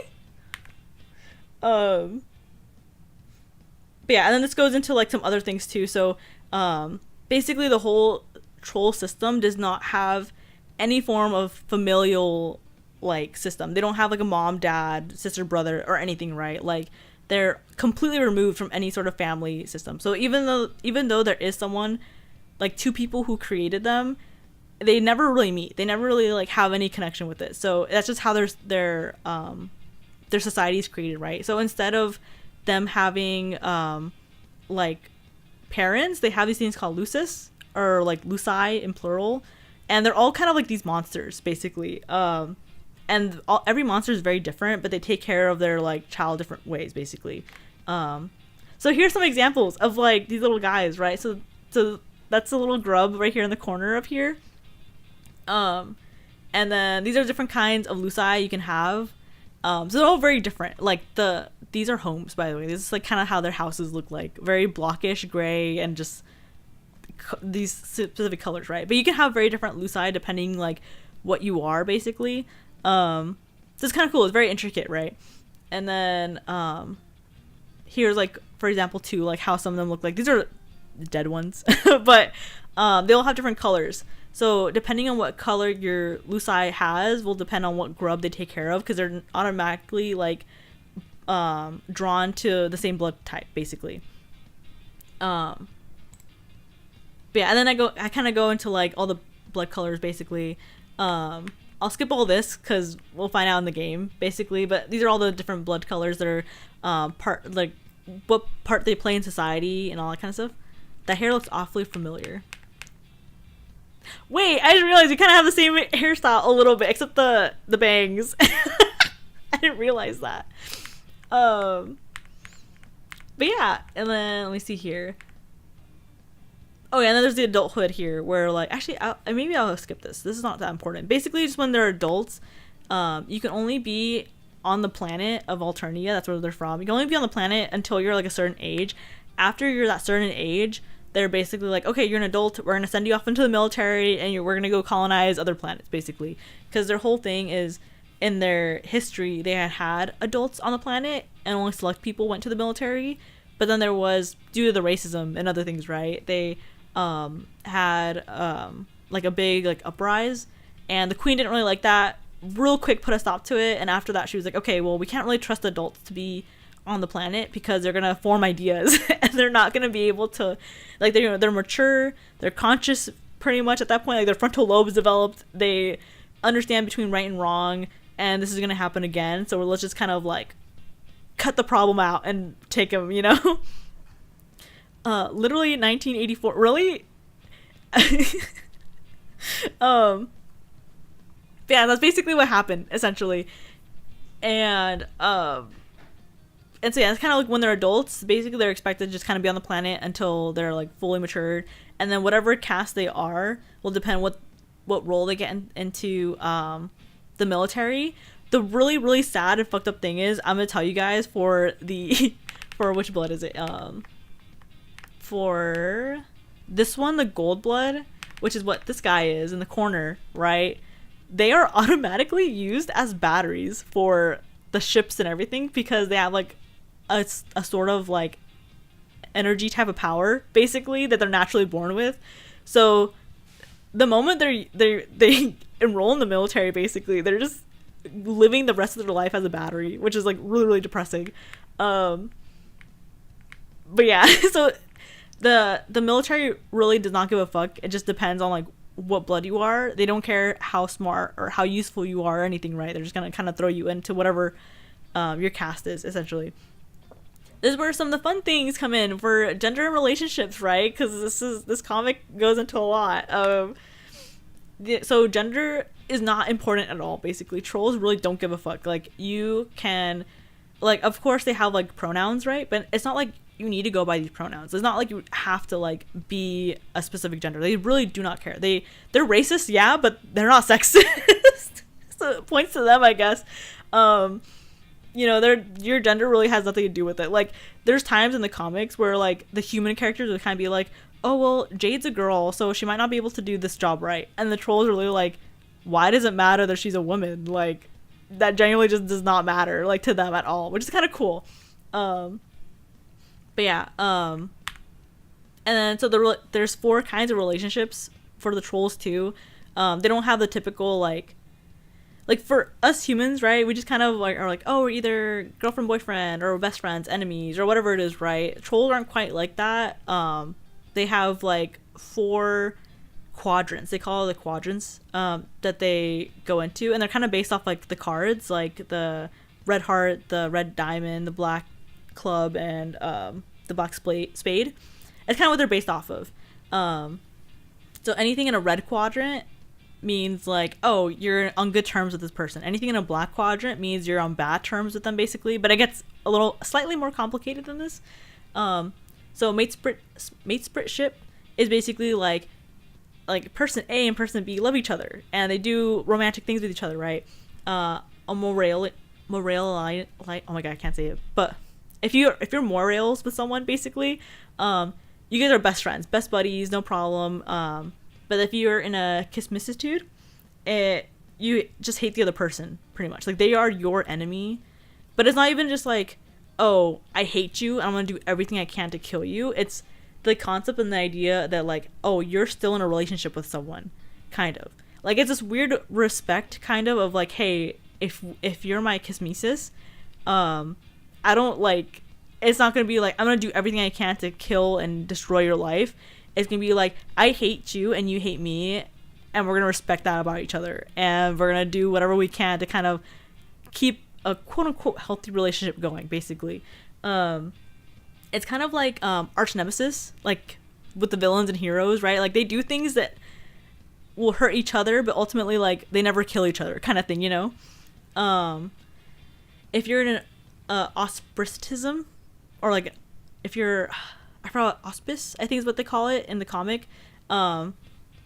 It's basically like, imagine the shape of a club, right? How it has like the 3 sides at the top and the 2 like sides, right? It's kind of like 2 people really, really hate each other. Like, person A and person B really fucking hate each other, and if they're left in the same room, they're gonna kill each other. But so that's why they have to have person C come in, and person C is going to moderate the relationship to make sure, like, they don't harm each other, they don't hurt each other, they don't, like, you know, like, nothing happens, basically. So it's a 3-way kind of relationship on the hate spectrum, which is kind of really weird. That's just how the relationship works, right? That's just how it kind of is. But yeah, I'm gonna skip some of this. And there's other kind of things too that I'm gonna kind of like just glide through real quick. For Pester Chum. So Pester Chum is kind of like almost like Discord, but for the trolls. It's just like their way of communicating. And the only reason why this is kind of important is because they have, like, here's screenshots of like how like their talking works, basically. And I don't go into detail into it, but basically everyone has kind of like their own typing quirk of like how to type, basically. So some people will type like alternating caps and no caps. So like if they say like hi, how are you, they're gonna type like caps H, lowercase I, uppercase like H, lowercase O, and then so on and so forth, right? And so everyone has a very unique way of typing. Sometimes it's so hard to read because some people, like, for example, like there's one character who replaces every vowel with a number. So like the A's are 4s, the O's are 0s, the I's are 1s, like so on and so forth, right? So it gets a little complicated sometimes reading, which is kind of annoying, but it's like one of the unique things about it, right? And low key, I think this is where, I don't know if you guys have seen, but like some people would be like, oh, like I've seen so many posts of like people who are like on the internet too much and posting being like, oh, it's just my regular typing quirk. But I can tell these kids are young and they don't know anything about Homestuck, but I'm sure that's what that came from, because people will be like, oh, I just type like this, and it's, you know, there's a lot like 1984 too. Really? I'm gonna check it out later to see. But yeah, so just kind of like a thing, a you know, a little quirky part of how, no pun intended, a little quirky part of their culture basically. Um, and so yeah, their usernames are kind of important too because it's based off like, for example, if you're Ghost Dunk, like here in this example, like your name is gonna be abbreviated to GD, and so on and so forth and everything, right? That's just how it is. Yeah, it's basically a new Newspeak in 1984. Okay, I'll have to check it out. And this goes into the history, into the fun fact, real quick. In this video, the voice actor for Izuku Midoriya in My Hero Academia voices this. This is before he was in My Hero Academia. This is like in I forgot when, 2013 maybe. Yeah, that's fucking crazy. Like to think that he had voiced something like this when he was younger. It's so good too. It's really good voice acting. But this kind of goes more into history of like, this is like the uprising the trolls had when they were still like adults on the planet. So this is how a lot of them look like when they're like adults and everything. They're only blacked out kind of for the style though. Like they obviously had like their own expressions and stuff, but this is how like the story was told in the comic and everything. And as you can see too, everyone kind of reps their colors. That's just how they just do it out there. Like they have like, you know, the gold, they have like jade, olive, teal and stuff like that. And then yeah, some of the cool things too, they don't sleep in beds. They sleep in these weird little like cocoons basically. It's like a cocoon with a slime that allows them to sleep basically, because they're like based off bugs, right? And then you can eat the slime in it. It just gets you high basically. So like this character is always getting fucking high. BRB. Okay. And then they have like drones too. So like they'll like, these drones basically keep society in check. There's no like police or anything. So if they do anything that's like fucked up, they'll like they'll go and kill things, right? Just to, you know, just to make sure everything's like under control, everything's fine, right? And then name design. Oh yeah, and then the trolls also have very specific names too. It's always 6 letters and 6 letters like first and last name basically. So for example, like some names like, or like one of the characters is Carcat Mantis, right? That has 6 and 6. Same thing with Kurlos Makara, Erda Emperor, and so on and so forth, right? The only exceptions to this are like people who go by like nicknames, and then also all trolls are given like a sign at birth. So there are some trolls who have like, for some of the examples are like the zodiac signs. Like all the main characters in the comic have zodiac signs or like a sign to them basically.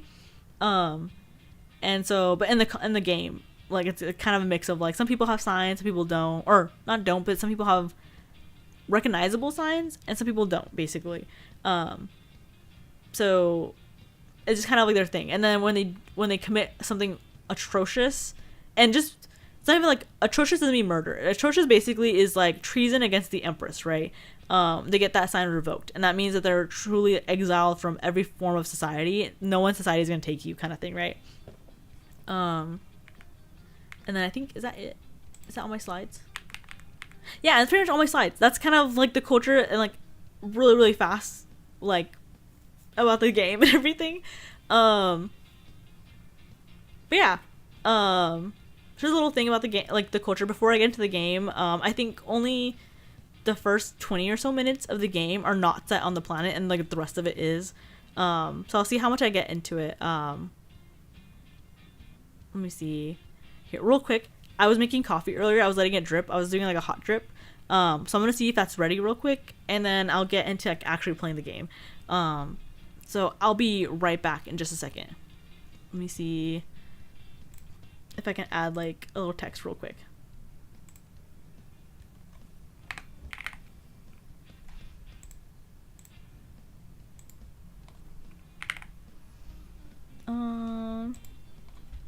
Let me see. I'll do this color in black. Okay. Right there. BRB. Okay. Bear back.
Okay, I'm back. What did I miss? Back. Dang it. I know we left and you left and came back at the wrong, like exactly right when I left. So in terms of human and Pokemon breeding, the Pokemon with the spike on the chest could. What? Hi. I don't like what you guys were talking about before I left or after I left. Here, let me ignore my prior comment. I don't think I can. Here, let me get the game going real quick. Let me know if there's any background noise or anything. My roommate started some laundry, and my room's like right next to it. I don't think my mic should pick it up, but there might be like a little buzzing or something. I don't know if what you guys hear or not. Let me see. Let me turn off my. Actually, no, I should be fine. Let me turn off my desktop audio. Actually, let me see if that works. For what I'm gonna do right now. We hear the buzz. Okay, let me see if I can just kind of close my door a little bit.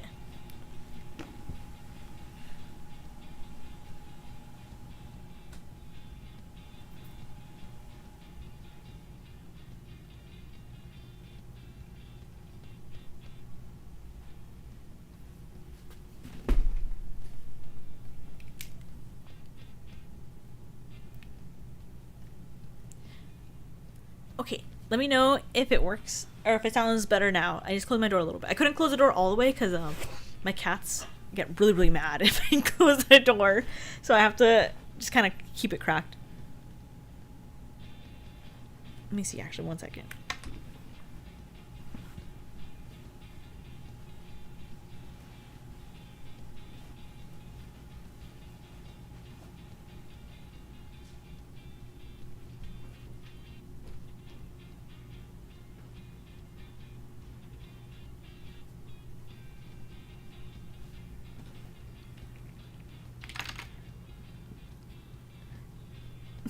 Oh shit, everyone bats. The moment I like closed the door and I sat back down, I looked over and one of my cats had like opened the door, like one of my cats did not like the door being even mildly closed, so that it just like swung it open. So I had to go and put something in front of it so it can kind of like just block some of the sound. There are 95,000 bees in your walls buzzing. That's enough bees to kill 22,000 people. Bee-nado. That helped. Now there's like a low rumble. Low hum. Okay, that's gonna be some background noise if that's okay. Let's see. Let me get this game started. Let me see if hopefully OBS will be able to recognize this game as like a game. Okay, perfect, it does. Okay, here, let me turn off my background noise too, or my BGM. Turn this on. Okay. So yeah, the game High Swap. This is my second time playing through this game. This game's so good. There's different choices you can do in it though, so let's see what I can do. I'll do new. This game like took forever to like come out too.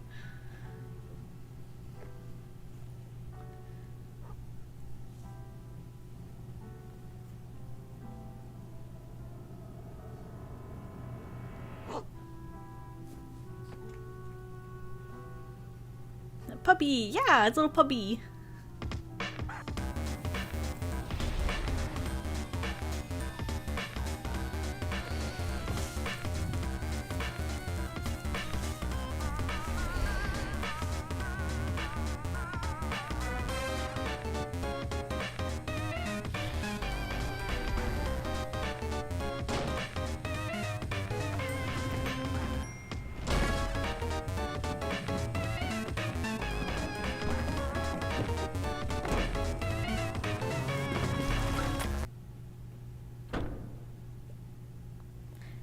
Yeah. Fun fact too, I don't know if you guys knew this, but if any of the game, like the style sounds slightly familiar, even like slightly familiar, fun fact, Andrew Husty, the creator of Homestuck, and the creator for Undertale, ooh, I forgot his name already. but both of them were good friends, and for some of Undertale's music, Andrew Hussey had either worked on it prior and it just got reworked into the game, or he had helps with like feedback on it. And then same thing for the creator Undertale. He also gave feedback and worked on some things for like Homestuck when it was still coming out and being Toby Fox. Yes, Toby Fox. So both of them were friends. They've worked on each other's projects before. And then I know for this game they had I don't remember the James something. I forgot what his full name is. But he made the music for this game specifically. But I know he has also worked on things for Undertale as well. So and this is a little tiny circle basically. If anything that kind of sounds mildly familiar or like, oh hey, this reminds me of so and so and everything, it's because the creators are kind of like close and they've worked on each other's projects before and stuff. So it's kind of cool, you know. But yeah, your name is. Sorry, you're gonna need a minute. Okay, you've given yourself a minute to freak out because of the monster, the thing with all the legs and teeth, the one you barely got away from. Minutes up though. You take a really deep breath, let the uncertainty slip away into the toothy, arm-waggling darkness, and focus on what you know. Your name is Joey Clare. I cannot read again, I'm so sorry. Joey Clare. You live just outside the town of Hanswich. You are, in no particular order, a puzzle solver, a semi-orphan, a danger of multiple schools. Oh, sorry, a dancer. Can't read. A dancer of multiple schools, an aspiring veterinarian, and a big sister. Speaking of, that monster, the one who barely missed eating you alive, only you're not thinking about that right now, it might be headed back outside where your little brother is. You gotta warn him. And they have a little point and click game too. Mom won this award around the same age for you as you for being the best at ballet. It's pretty.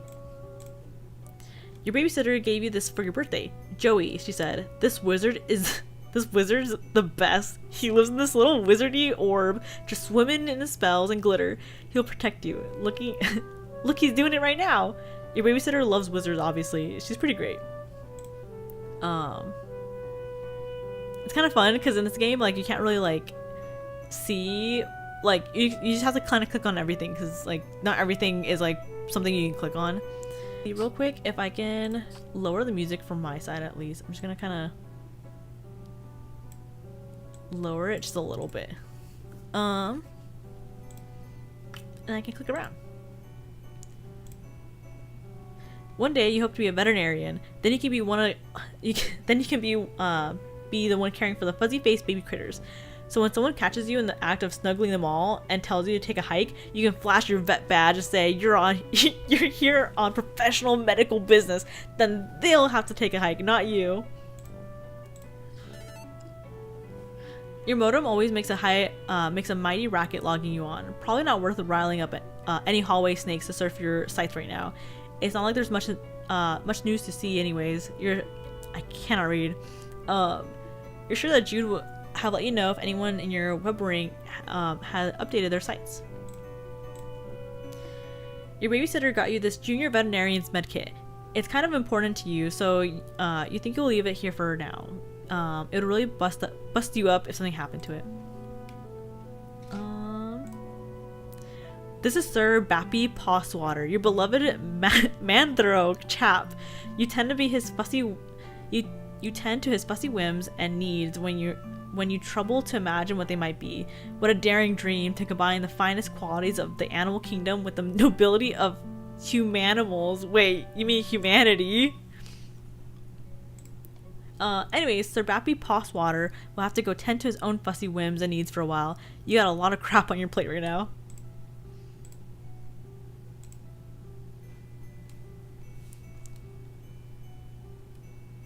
Whoa, wait, what are the bugs? The things outside? Whoa. Yikes, more of them? Gentrification is a real monster! Humanimal is just another term for furries. It basically is.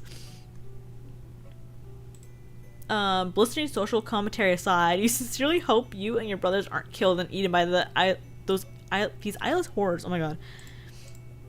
You briefly muse on the metaphorical significance of the flashing light. What could it represent? The past? The future? America? It's your stupid brother. You need to get in touch with him. Poor puppy. If that icky if that icky snake thing hurts her, well, you'd use your budding veterinary skills to patch her up and make it all better, but you also be very angry. Right now, she doesn't seem to want to come out of her doghouse. You don't blame her. It'd be nice if those monsters were as weirded out by that weird skull fountain as you are. Unfortunately, that thing is probably monster chic. The sun has just set, making for a glorious autumn eve. As such, autumnal evening glory radiates from the heavens, kissing the clouds on the way down to earth. Stupid clouds, all untouchable and ephemeral and stuff. I can't read. Okay, go back here. It's kind of cool the amount of detail they put in this game. Just like the little things. Furries. Though she's just I think she's 13 or something. She's like a 13-year-old girl who likes animals. But yeah, I don't know. I always think it's sick of like the amount of detail they put in the game, like in the background, all of her things. Like they really put in consideration like everything this kid would be into at the time. Oh, I forgot. Every poster has like a thing to it too. You love Block Hustle, the game of descending columns that disappear as lines are filled, but you can only find a poster of the American box art. Ginger Rogers, gosh, she's really something. The greatest tap dancer who ever clattered gracefully across the screen, probably? No, wait, definitely, and still kicking.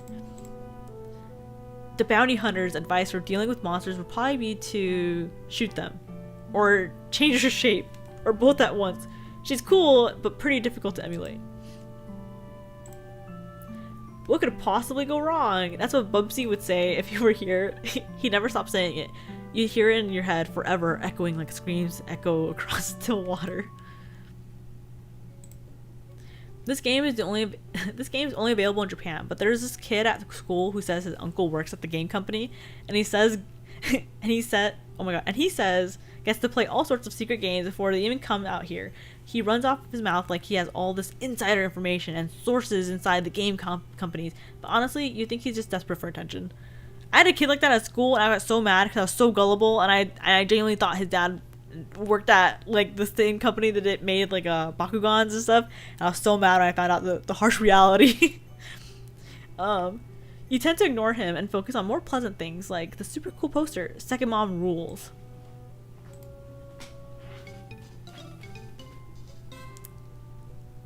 Oh, that's more than enough of that. Oh, little pictures. That little girl there, she's destined for big things, big hopes, big fears, big worries, big loneliness. Now hold on, pull yourself together. What would your mom say if she knew you were thinking like that? You really wish you knew. Since she's been gone, you've seen less and less of Pa over the years. Guess he had greener pastures to move on to, or bluer beauties. Look. You usually don't have that much to record on here on account of the humdrum life you lead, but you think today will be a different story. Maybe you should take a moment to record a note, just like in case this is your last chance to set down your final words before your tragic demise at the hands of the horrible snaky thing. It's locked. If you wish to gain access to your long buried or recently buried secrets, you'll have to use the diary key. Okay.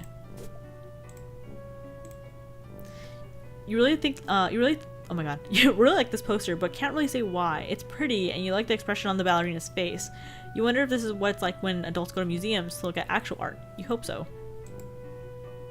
There's definitely slurs in there. In the diary!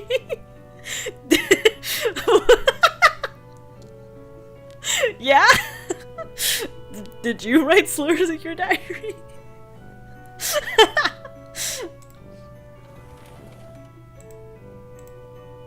You're really gonna charge at this game. It's kind of bossy though.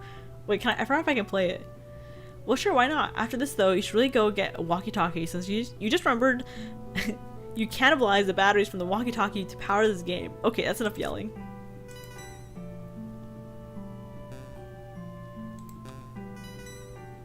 Wait, let me see how long I can do this. Okay, there we go.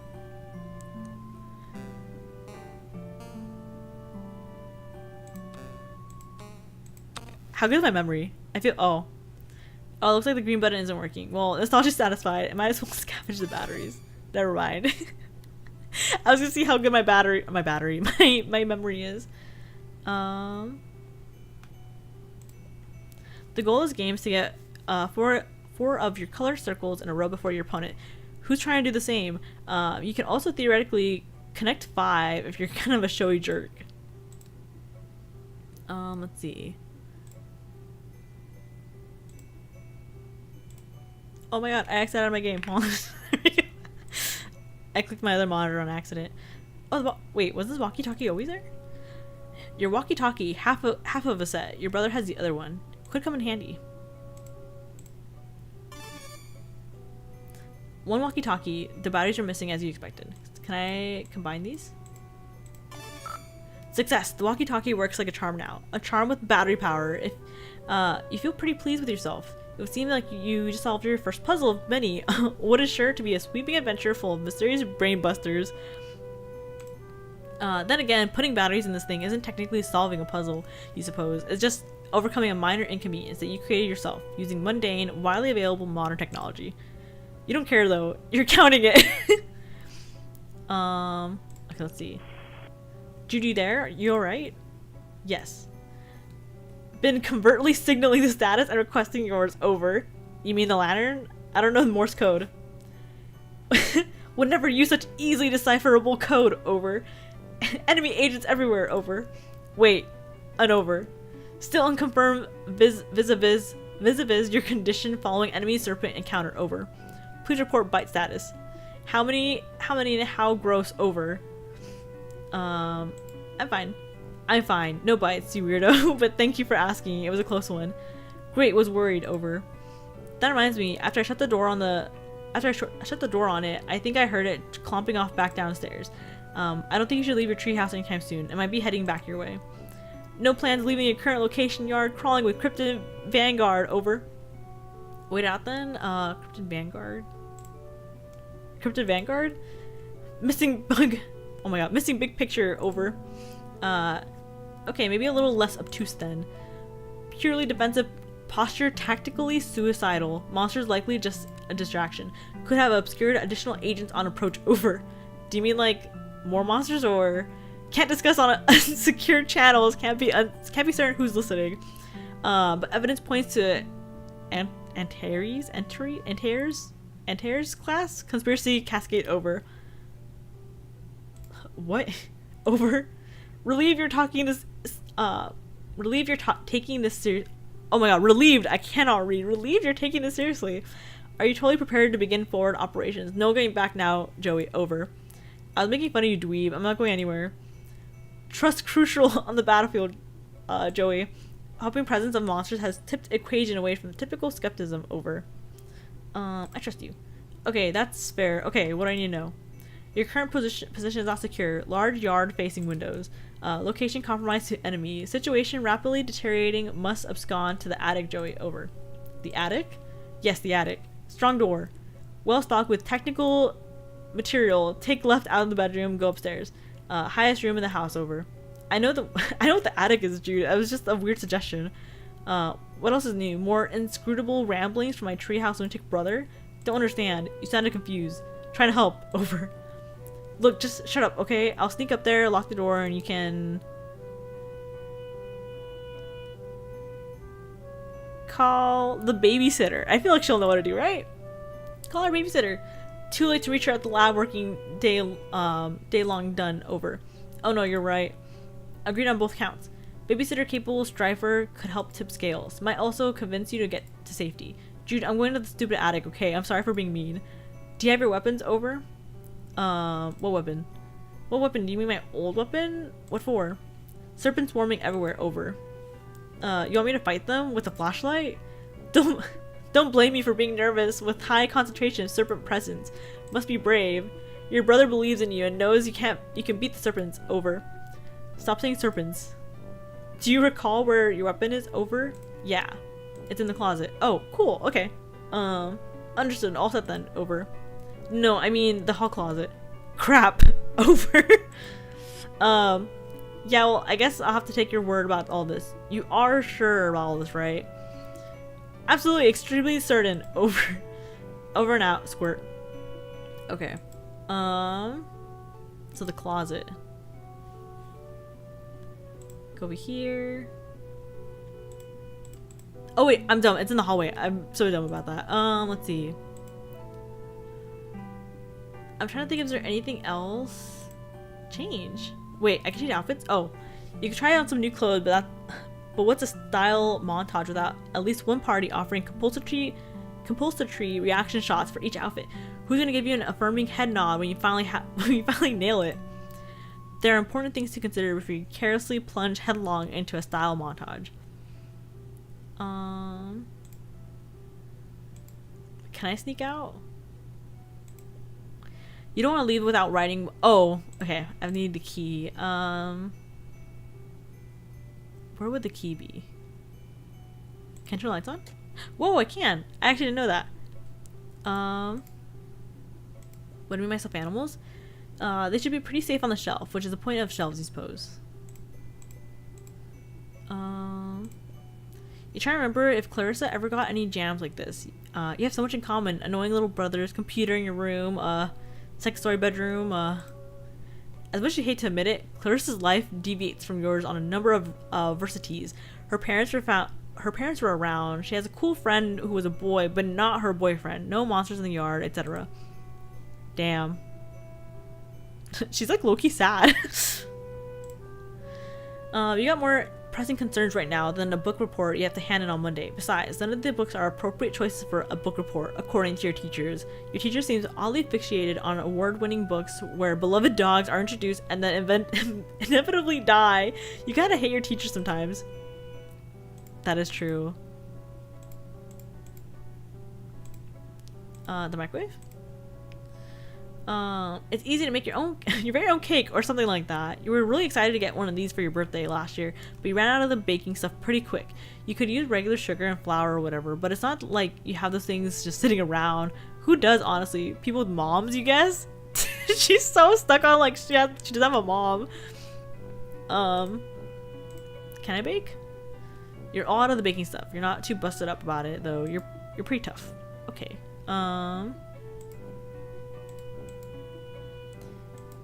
Where would I have this key?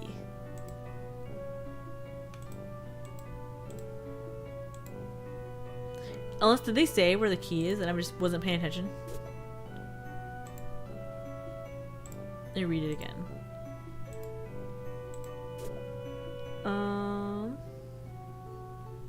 Inside shoes? Oh, maybe. Where's your shoes?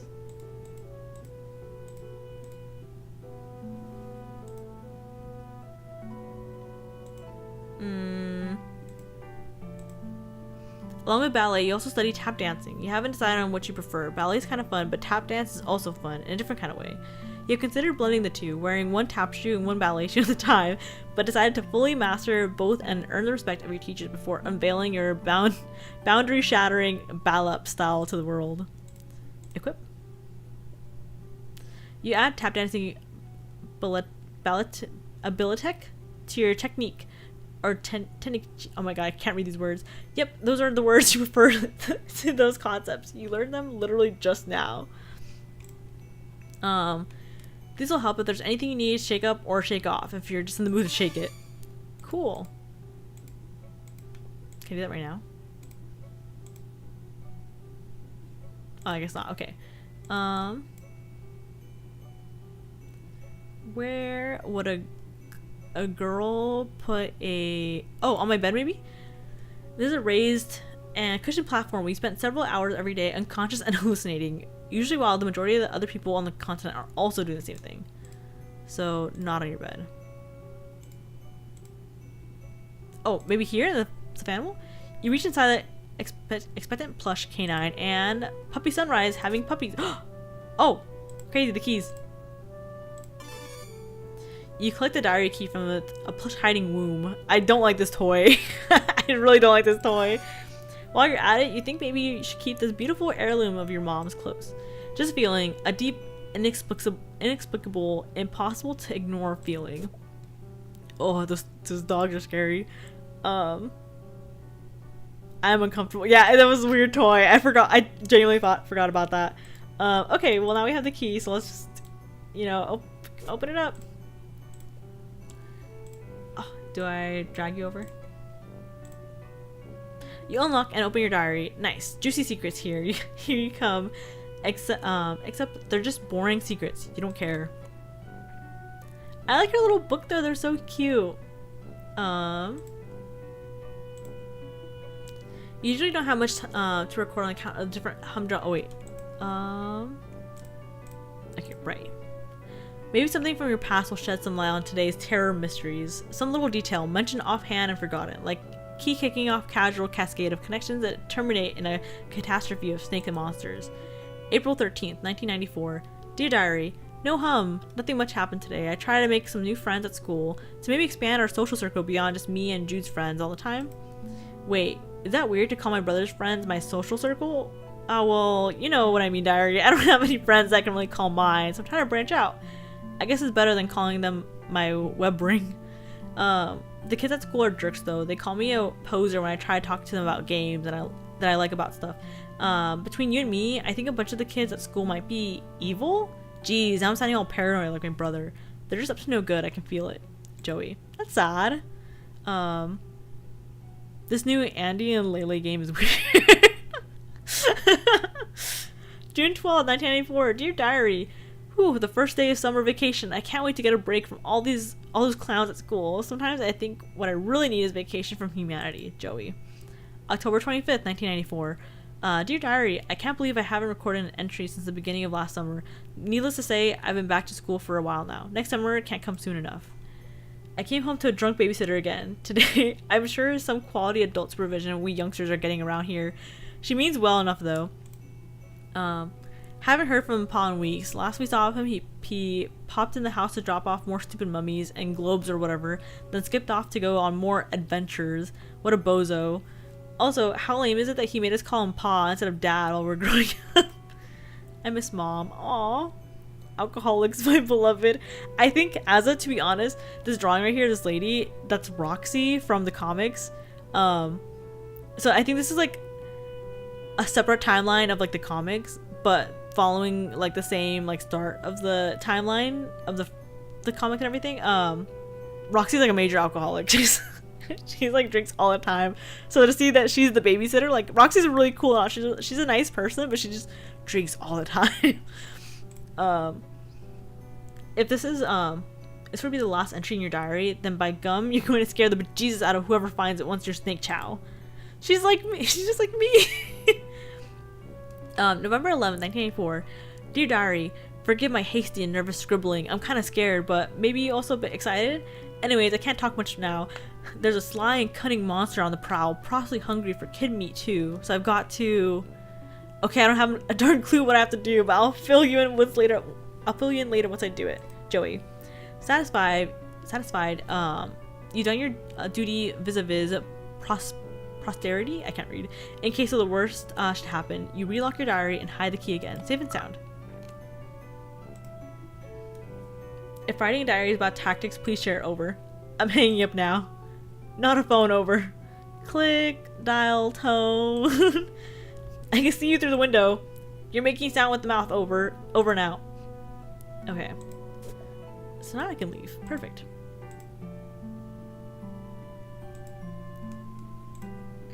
Oops, wrong thing. Go out here. This is a crazy thing to see. I'm like, wait, this is like literally like the signless from the comics. Like this is like the main guy who started the revolution in the comics, but he doesn't have this like same face, like this like troll, like really trollish face. But he has like the exact same outfit and everything. So I thought that was wild when I first played this game. I was like, whoa, it's from the comics. Looks like the coast is clear for now. Better hurry over to the hall closet and retrieve your weapon before that crafty old serpent, you mean snake, can get the drop on you. So should I get my old weapon from the hall closet and then head up to the attic, right? Affirmative. Also, refrain from excess chatter over. Oh, right. Yeah, bye. Quit alert monsters over. Yeah, I got it. I'm going by. Can't be too careful in an espionage game, Joey.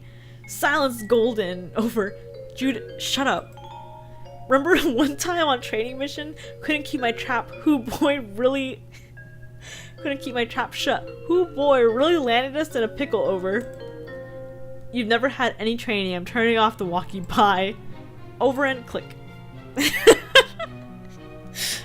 I just like he's so dumb. Like they're like kids, you know. They're like just kids. It's your mother's jewelry box, a priceless heirloom of immeasurable sentimental value. Also, there appears to be some of your brother's empty cans of Pringles. I can't read. This thing's always giving you the creeps, but that didn't stop you from patching it up after Jude accidentally ripped it with an experimental foamless dart. Interesting. From the first and last dart gun war with Jude, Belinda here provides great cover for you. For those who refuse to use firearms, namely you. You try to distract him with your tap dance and then stick a dart on him. Didn't work at all.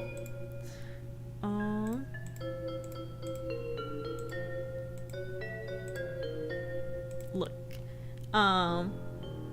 It is a gold-like sculpture with an arrow that conveniently alerts you to the location of the ceiling. Ah, so that's where it is. Thank you, globe-like sculpture. Spin. You give it a tap. Wow, look at it go! Well, that was stimulating. I love all the details because it really is like a house.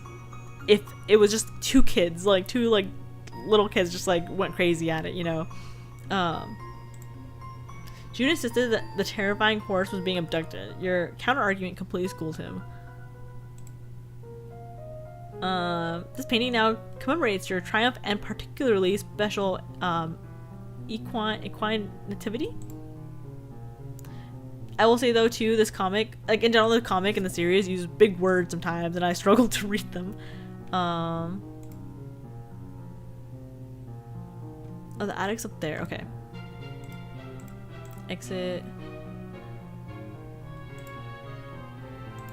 So where's the closet? Ooh, can I use this? This gun can shoot a stream of water up to 50 feet away. Too bad you don't use guns. You don't use guns.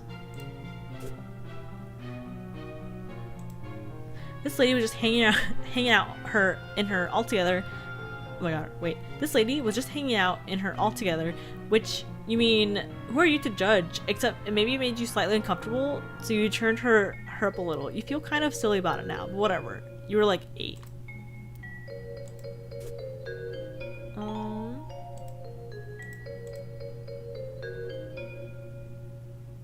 Am I going the right way?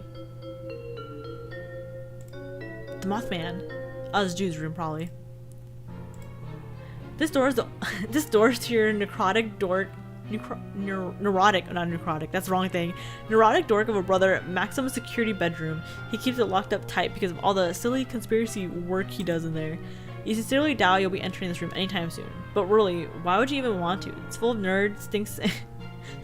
Full of nerd stinks and goober crud. Not to mention it's where his pet usually lurks. I'm scared about that. Like, what do you mean his pet? You love all animals, but just the same. That's the one you'd rather just let Jude deal with. Oh my god, I can't read. Wait, I kind of want to go in. I want to see what his pet is. He always keeps it locked. Even if you did manage to get in, he probably has traps set up. Not worth trying to get gum out of your hair again. Plus, there'd be his pet to deal with. No thanks. I want to know, what is it? I like his has little.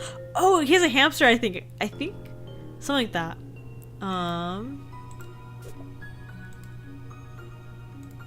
Spider. Oh, I hope it's not a spider. It might be, actually. I forgot what it is. You're like bright. Hours of fun with numbers of hours and degree of fun dependent on the person. Dependent on the power of your imagination, which in your case means many hours and lots of fun. That's the hallway closet. If memory serves, there's a box full of some old belongings of yours in there. You wonder if it has what you're looking for. I think I need like a flashlight, right? You think back to before, back to when the closet door was shut. You had a reasonably good guess about what was inside, but now your guess is even more reasonable. Oh, there we go. That box probably has stuff you need, but you can't reach it. You wonder what your next step should be. Actually, your tap shoes might be a solution for this problem. If you could just get a good stomping going, you might be able to tumble that box right off the shelf. Okay, so I just... A little small for the stage, but that lamp might do it for a spotlight. If it weren't that kind of opposite of a spotlight. The lamp, this one? The lamp's not even plugged in, but there are at least 9 possible light sources in your immediate area, so maybe it got lost in a typically well-illuminated shuffle. So I need to turn on a light?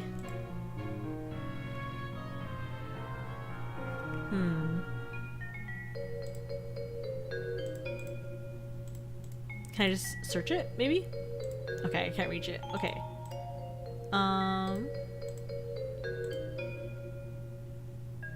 Where's another light source?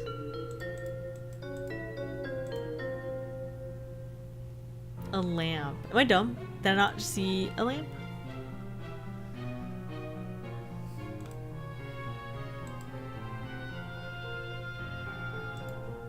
Oh, maybe the Etch a Bright.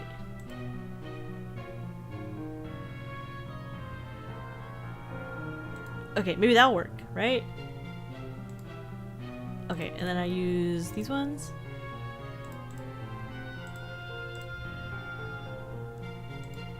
Maybe not.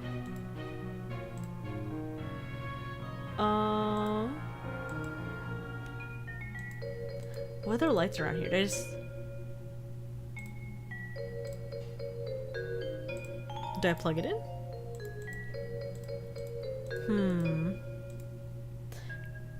Do you recommend you grab your strife weapon from the hall closet and head up to the attic as soon as you can? You're sticking with that plan for now. But these lights are on too. Unless, is there...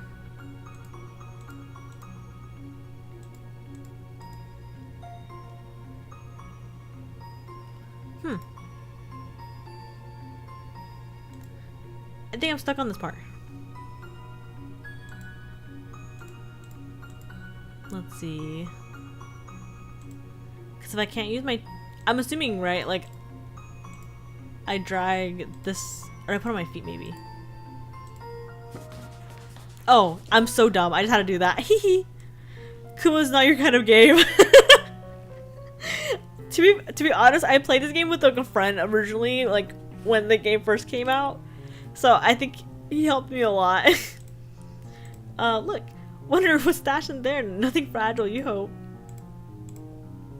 You pick through the box and find your flashlight and an old pair of ballet slippers. These things will come in handy. Oh hey, there's some pet treats in there too. You keep caches. You keep caches of these all over. Never know when you need a treat, a pet. You go ahead and try your flashlight. Click, click. No dice. Another battery problem? You open it up. Wait, there are no batteries here at all. Just a bunch of stupid pogs. Dang it, Jude. Found my old strife weapon. Guess what? It's full of your stupid pogs. Crap, forgot about those. Please keep safe. Over. No. No, I'm throwing them all away. Joey, please. Those are my favorites. Over. I'm not really throwing any of them away, you nerd. What do you take me for? Thanks. Over. Poggers. Yeah. So I guess I just head up to the attic now? That is the plan. Over. I better shake a leg then. Affirmative. Over now. Oh my god, I clicked my other monitor. Whoopsie, hee hee. And walk over here.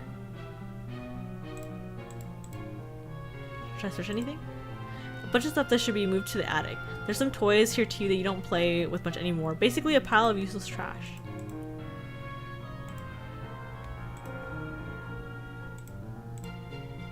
Look. On the rare occasion he is home, Pa can be heard bumping around up here while attending to his hoard of stupid antique trash. Or priceless artifacts, you mean? No, you don't.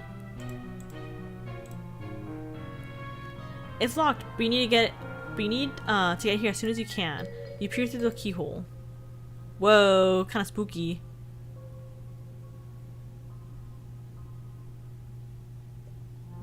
I like that the music like stops. Like it kind of like helps with the the atmosphere. I mean, you know. Weird. What the heck was that thing? How long has that been up there? Hey, the attic door's locked. Cripes, forgot about that. Tactical blunder on my part. Over. It's fine, no big deal. Just a just left the safety of my room to be eaten by monsters in the hallway because my dorky brother sent me to the safety of the wrong side and it's locked. Is it not fine, over? Jude! Panic not necessary. Still need to get you to the attic, over. For safety, right. Well, whatever. I'm trusting you, I guess. I appreciate that, over. Although, so far, it hasn't really paid off. Joey, please, just need you to head to the trophy room, over. Oh, gross. I hate that place. What does he even need? Why does he even need a special trophy room when our whole house is just his dumping ground for whatever garbage he picks up on his stupid adventures? We'll find key to attic there. Mysterious whims of absent father not relevant, over. Fine. Over and out. She's so funny. She's so relatable. So go ahead, trophy room. Over. Okay, there we go. Over now. Back down. Oh wait, Slinky. You're loath to touch it and disturb it. Whatever astronomical and probability equilibrium is at play, best just leave it be. Exit. Okay, let's figure out where this trophy room is. I think it's downstairs, right? That's the only other place I could go.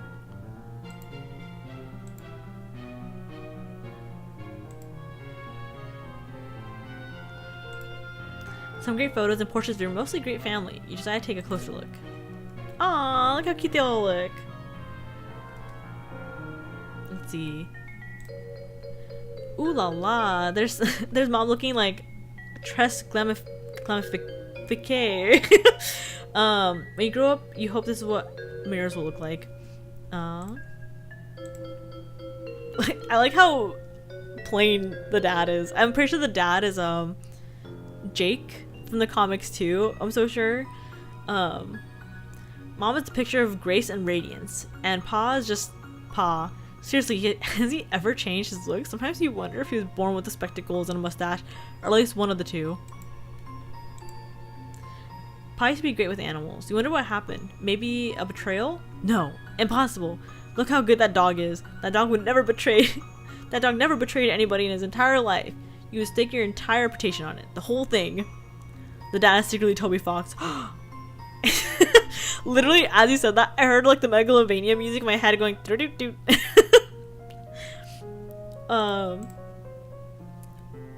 You can't even look at this picture. You deplore cruelty to animals. One of many ways you and your father never saw eye to eye. One of the other ways was how he never actually looked at you much, let alone in your eyes. Aww. You and Jude have a lot of fun memories with your babysitter. By now, probably more than Mom and Pa combined. You always thought of her as the kind of cool and fun older kid you wanted to be, until you got old enough to realize she's a pretty sucky role model. You wonder what her family's like, but it's probably not your place to ask. A lovely diptych of school portraits. The laser background, the bad hair days, simply perfection. Haha, Jude puts the dip in diptych, you mutter to yourself. Such an unreal burn on your unsuspecting chump, but you probably wouldn't even get it. Come to think of it, maybe neither do you? There aren't many pictures of the three of you together, so we try to make one, though the art of composition, through the art of composition, by hanging these three solo photos together, it's kind of like there's a photo of all three of you, sorta. Aww. You and your very good dog. Aww. Pa and someone you presume is his sister? Nobody's ever mentioned. Not the two you talk much. That one's Jude. Or, no, Jane. That's her name. Jane. I'm pretty sure that's who she is. Kind of weird to think you might have like a second cousin out there you never met. Maybe she died young? The old timey times were pretty rough.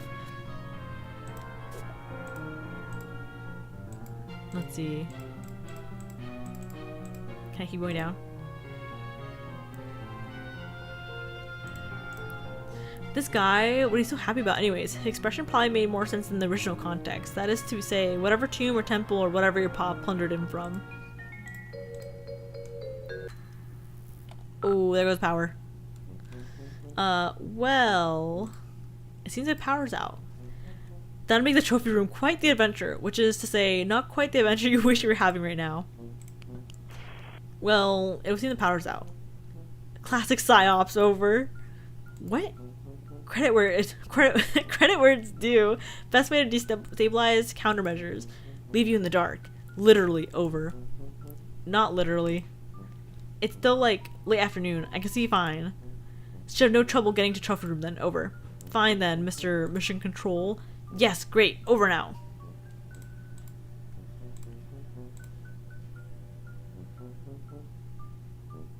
I kind of like the living room. It's really like, I don't know. I like how there's a bunch of things kind of thrown around. I just like the amount of detail that's put into this game. Like everything has like a little bit of detail. Like it has a story basically. Let's see. Pet vet. Oh my god, this wolf looks terrifying. This piece was too depressing, so you gave it a nice refinishing. If your pa has a problem with it, he's welcome to say so next time he's actually around. You wonder if you'll be driving by then? To college? Where you teach because you're an adult, and 20 years have passed? Dang. Ooh. The ladies in these paintings are eerily beautiful, although maybe everyone would look like that in blue. The lamp. Goodness, you'd like to meet the lady who modeled for it someday. The ladies in these paintings are eerily... Oh, wrong thing. Can I go outside? No? Okay.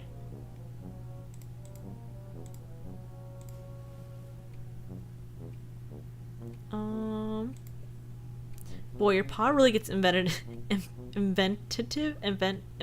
we go. Inventive with his taxidermy, huh? What a ghoul.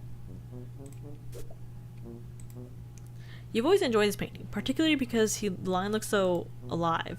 Whoever painted this must have a very good imagination. Either that, or they painted it very, very fast. That's just the painting again. I think it's the trophy room right here. Oh, it does look eerie. This room is really giving you the creeps. You hear something breathing. Something else, you mean, besides you.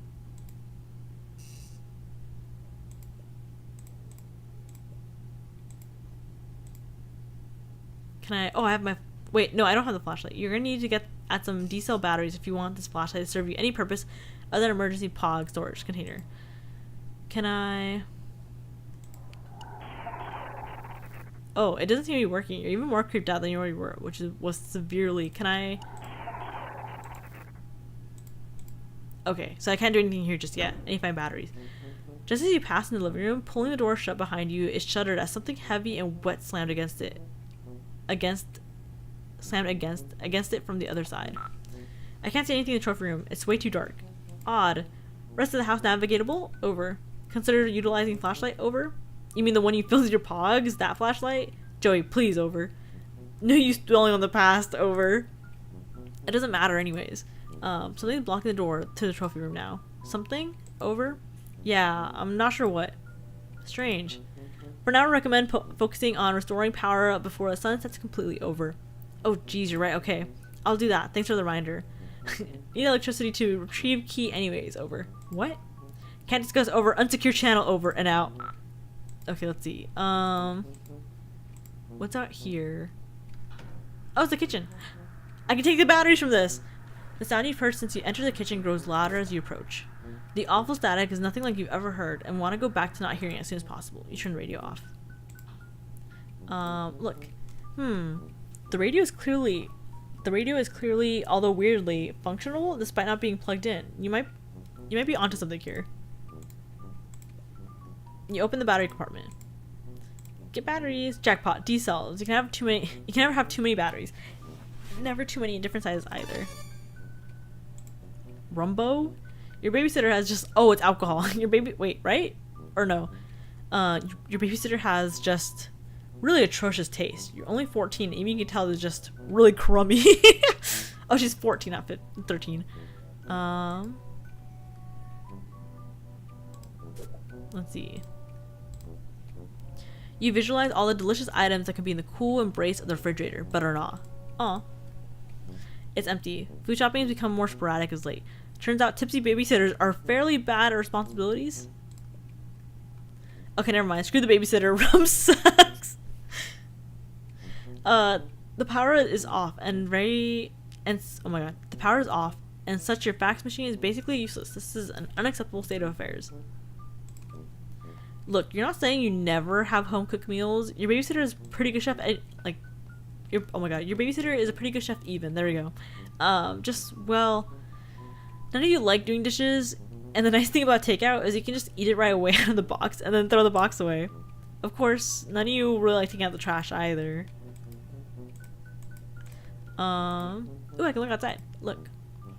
There are monsters out there, watching, working up an appetite. Any hot tips for getting the power back on? Power outage seems to grant invaders significant advantage over. That's not really a tip. That's more like an explanation for why I'm trying to do it. Not sure what to tell you. Circuit breaker probably in basement, over. I see. That's very helpful, thanks. Doing my best, over and out. Anything else over here? You even had dog food? Things really have gone desperate. I guess you can't blame your babysitter for running off to the store for groceries at what was retrospectively the worst possible time. Oh, so they weren't even being like, for like 100% left at home alone. They were just like, she just want to go get groceries. Dang, it sucks. It's crazy. Their kitchen's like full of junk. Home sweet home. Actually, I thought the whole house was a little like, hamster like lining. That's so cute. The tube highway that Jude's pet uses to get around the house. You haven't seen it tonight, unfortunately. Your sweet loyal dog loves that flap. Jude used to like it too when he was younger. He still likes it. The backyard used to be so much more awesome before the monster showed up. You really don't want to go out there right now. Tempting though, it might be though to go break some more leaves. Snake or spider? I don't know if it's a snake. Well, maybe because he keeps calling it a serpent, so maybe.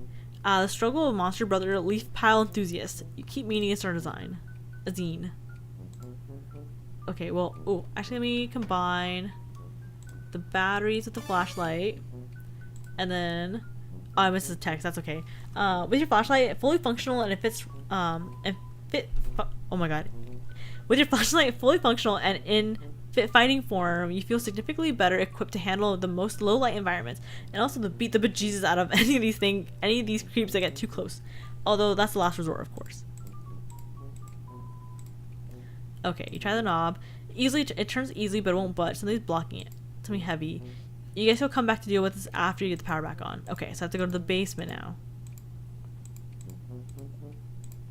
How do I leave? There we go.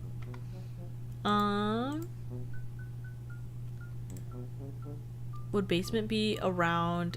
Oh, is this the basement door? Oh no, I'm done. That's the trophy room. So then would the basement be... Unless is it through the kitchen? Did I just go the wrong way?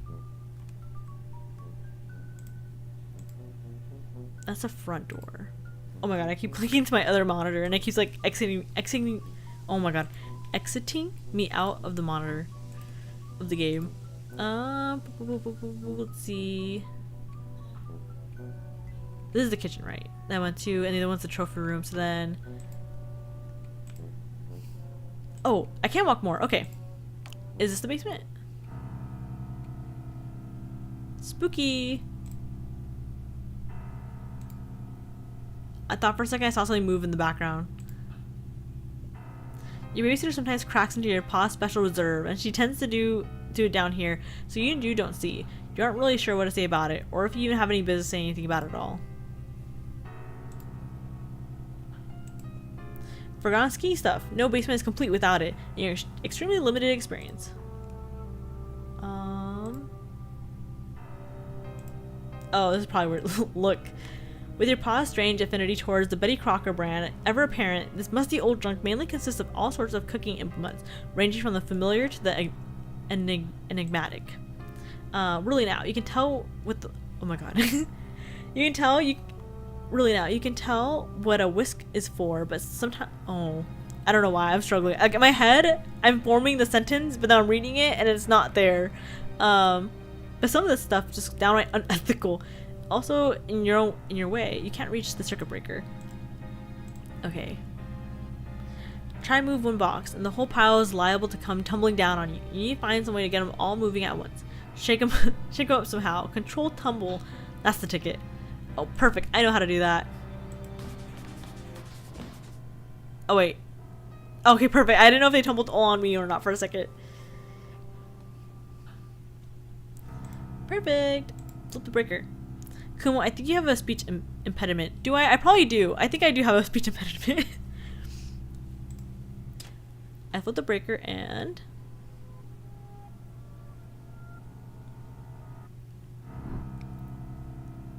I'm not alone down here. I'm just gonna head. Oh, jump scare. We're gonna fight. Strife. Okay. My flashlight, right? It's the only thing. I can't read what the text says. Let's do it. Let's do lunge. You got no chance beating this thing. You gotta get away. Step on it. Oh, okay.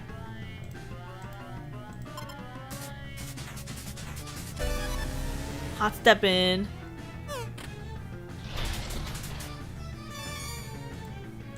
So where do I run? Oh, graceful abscond. There we go. Prima abscond, Joe. Uses a Dow ball. Hey, perfect. Everything's on. Oh, I don't like how that mummy's like toes are curling. And it's getting nighttime. I just realized it's turning like a little dark outside. Okay, perfect. Well, all the lights are on now. So now we can go in here, right? Oh, I see. That's why. I could probably beat this one. I like her face. I was like, oh, can I talk to him on the walkie? It doesn't seem to be working. You're even more creeped out than you already were, which is severely. Can I dance on you? Main roars. Choose your battles. Oh, that's pun. Kick it. Let me see. So light bite. Jaw ready for this? That's so dumb. Can I? Aw. Choose tango. So I have to beat you.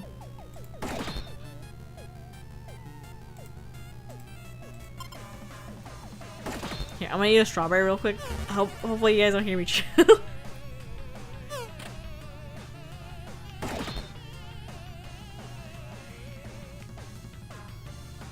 Oh my god, that's actually really good strawberry. My roommate came home from the farmer's market.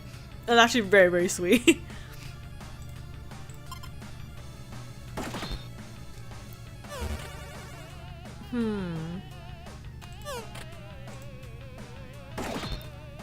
Feed it? Oh! Maybe actually you're right. Did it work?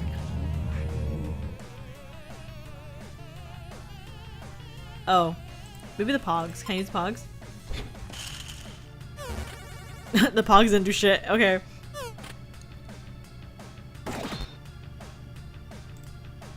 Did I feed you again? Oh, okay, there we go. I see, so I just have to keep throwing the treats out.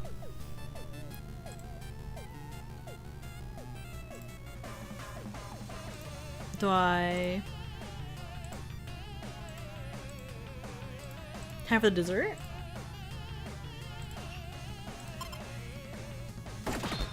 Can I do it?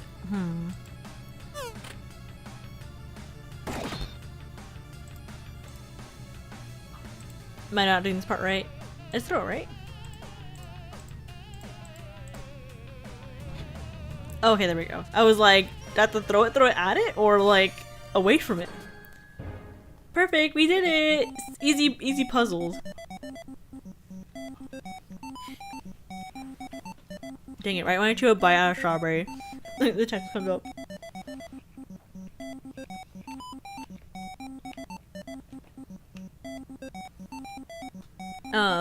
Alright, monster inflicted deaths scene averted. You're unbelievably stressed out right now. Congratulations, you ascended to rung 2, attained the rank of tail wagging tyro. Max HP increased by 12, muscle increased by 7. I attain the rank of mammal 10 member. Oh my god. Mender. There we go. Dexterity increased by 2. Grace increased by 6. Leverage increased by 5. I wonder if I actually got those buffs, or that's just what she's saying. So, where's this key? In his desk or something? Would never leave critical items such obvious location. Over. Okay, but like, where'd you leave it? I just had to lure a hungry monster out of here with treats, and I'm not sure how much time I have for brother-sister conspiracy capers before it comes back. If room compromised, can't discuss countermeasures over unsecured line. Utilize puzzler skill set. Over. Oh, fine. Call back if assistance required. Over and out. But I'm bad at puzzles.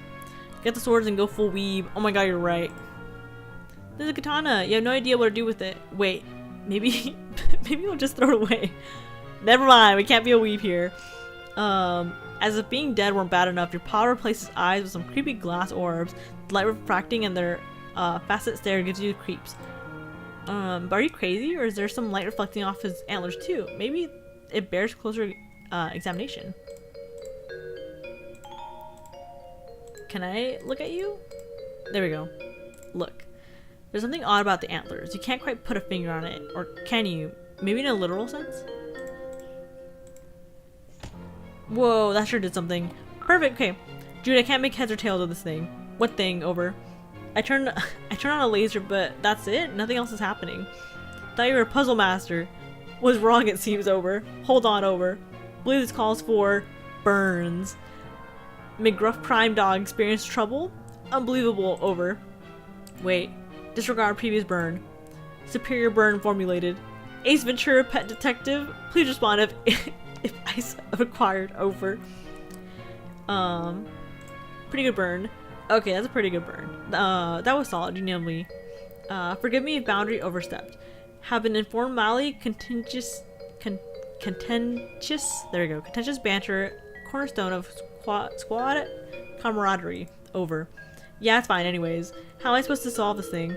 This is clearly a puzzle thing that cries to be solved. Use marbles. Over. I'm thinking as hard as I can. You know I like puzzles. I wouldn't be asking if it weren't an emergency. Actual marbles. Over. Wait, what are you talking about? Trivial really. Over. What marbles? I don't have any marbles. You don't? None nearby? Over. No! Guys, I hate the dialogue in this so much. It's thankfully not as bad. I just don't like the brother. The brother has the most, like, hard kind of dialogue. But after that, everything's fine. He just talks really weird. Oh, now we're playing as him. You're now Jude Harley. Although tonight is apparently the night you've been preparing for, laying so many preparations and countermeasures against, it would seem you made a rare tactical blunder. The marbles that Joey needs to disengage your strategic defense globe are here in your treehouse. Time to call the lone gunbirds. As you might not like this part. When the heat is on from the government and you need to send encrypted messages while staying off the grid, you entrust it to be one of your trained carrier pigeons, the lone gunbirds. You survey the troops. There's Langley, Byers, and of course, Frohike. He's your favorite. Dear sweet Frohike, how you adore him. You cherish the wind and the flaps. Tactical error. Consolidation of all marbles were in the treehouse to prevent attic key from falling to wrong hands. Over. Additionally, forgot about doing that. Over. No cause for concern putting the top agent on it. Over. Wait, who? Did you get in touch with one of your friends or? Oh god, you mean one of your pigeons, don't you? Over and out.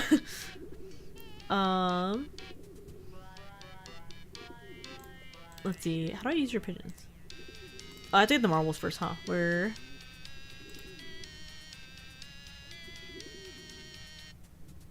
Let me see. Where would he have them? There's secret alien eggs? And if one is, well, you already have a hammer in your hand, don't you?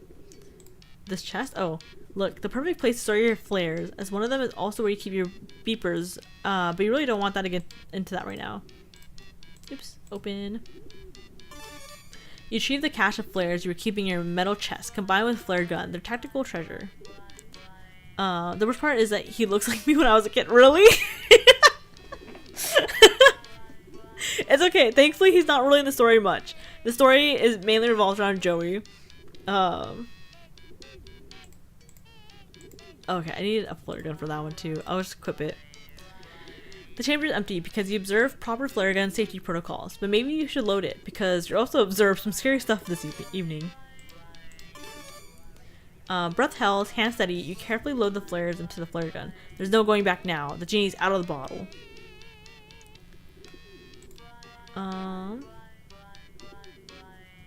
Where's the marbles? Oh, I see. They're supposed to make a little triangle thing here. You've already committed this crucial intelligence to memory, but a truly great field commander keeps better records. You dropped your favorite pair of binoculars when you were retreating from the big serpent. These are actually your secondary auxiliary binoculars, your Nox for short. 10 Congress members suspended for cult activity. Unnatural fog. Oh, these are funny, kind of. You carefully record the activity of mysterious figures, and you often see prowling around the woods. Joey didn't buy it, but the sudden influx of monsters may have changed her stance.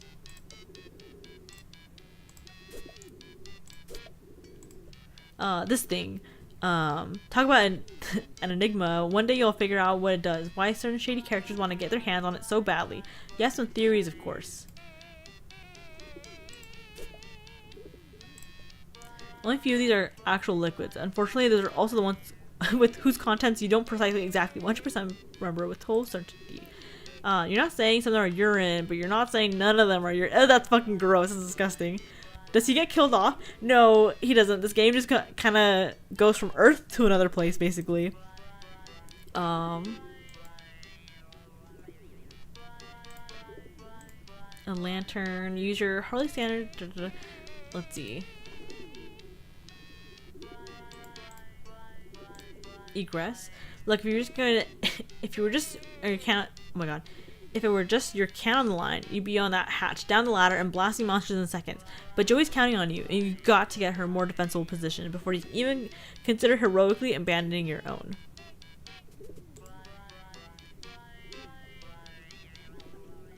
But where's the marbles, though? I'm like looking around, trying to like,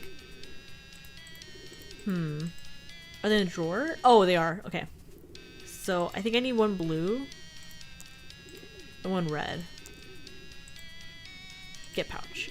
Wait, those are the right marble colors? On second thought, doesn't feel right. Did you have a secret diagram prominently displayed somewhere to help you with this exact problem? Oh, it's green. I thought it was blue. Haha, it's red and green. Okay, let's do red and then green.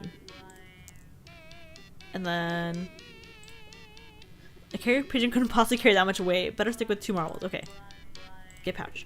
You take the pouch with red and green marbles. It's 4 a.m. I'm gonna prep for school. I'll watch VOD later. Alright, well thank you for joining. I appreciate it. See you later, Grass. Have a good rest of your day. And there's batteries in here too. You didn't want to give them to me? Okay, perfect. Now we can send the birds off, right?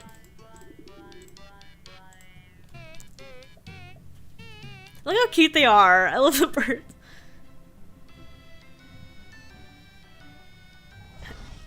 As I close your eyes.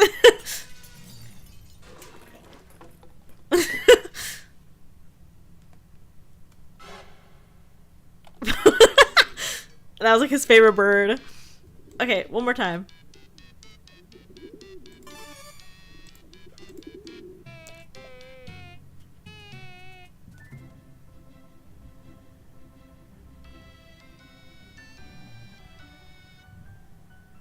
Oh, and there he goes.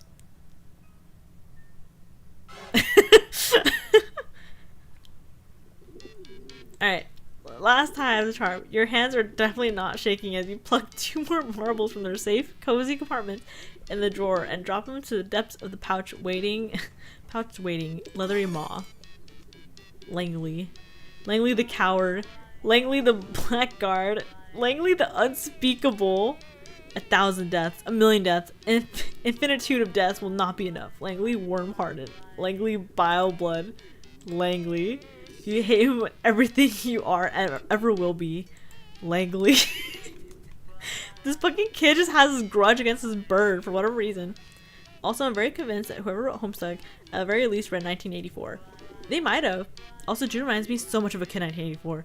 I'm gonna take a look at it later because I'm just like, really? Last bird.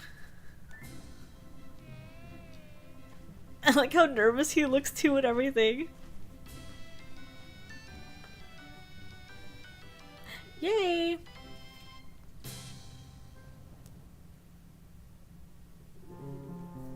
Okay, perfect, now we're back. Success! Jeez, I'm troll buyers, my boy so brave, so true, so great, over. Are you actually just point blank losing your mind right now? It'd be maybe kind of a relief after years of build-up, but you could have picked a better night for it. Mission accomplished. Buyer's champion of champions waiting for you in the kitchen, over. Why? Over? Oh, buyers and marbles required to acquire the key, over. Alright, I guess that sort of makes sense. New development, buyers being menaced, please hurry, over. What? Okay, I'm on it. Hurry, please, Joey. He's all I have left. Over. Over and out. That's so sad. Okay, into the kitchen.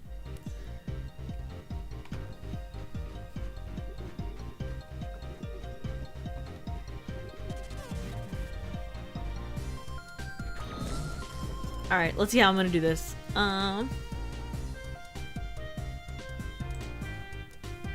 I feed it the same thing I did last time?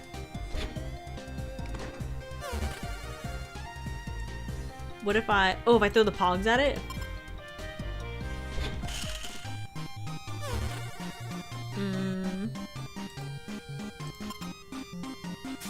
I keep thinking about the thing you said about the royalty sending adults to another planet because they don't like people with the ability to think, which is exactly how the government is in 1984. Whoa. I don't think I've read it or anything, so I'll definitely take a look at it.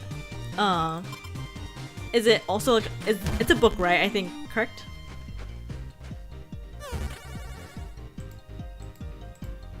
Okay. Oh no, not the bird! Don't hit the bird! Can I just go hit you?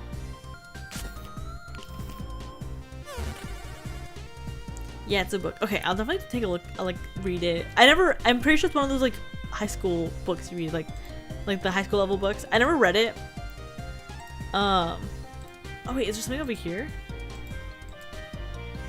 What are we trying to do? Would probably be a lot easier if you just pick up the spice mix up first. Okay. Oh, okay. Got magic spice mix? Trying to get his attention. Maybe some noise. Oh, okay, okay. So I'll do my little dance again. There we go. There's no way he taught... There's no way they taught 1984. Really? And then... Spice you? Spice to meet you? Mix the mark. Let's see. Is there anything else in this kitchen that'll work? No. Okay. Come back here.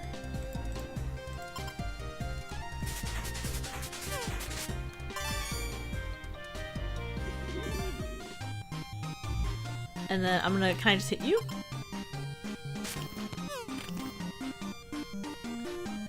And then spice you again?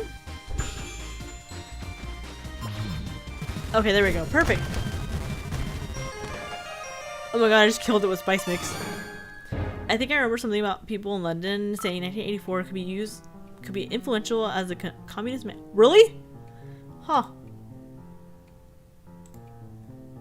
Yeah, I'm gonna definitely take a look at it later to figure out what that is. As you do not have the flight compatibility, there we go. The pigeon remains out of reach. I swear I know these words, it's just so hard reading them sometimes. Maybe he needs enticing? What do pigeons like? Come here, I have a treat for you. Oddly enough, you aren't sure these are safe for birds. After the violent strangled death of that monster, you're a little nervous about just feeding things to other things at random. Maybe there's like a safer option around here, like bread? Bread-like at least? I need toast, probably, right? I don't know. Oh, pizza? Joey, thanks for tactfully brilliant seasoning murder. Buyer says payload repeat. Buyer says payload over. Thanks. Do you know how I might get him down? He seems pretty terrified. Negative. Buyer simply has unfortunate mercenary streak. Should respond to enticement over. How do you bribe a pigeon? Sounds like set up for brittle or perhaps joke over. Bye, Jude. Over and out.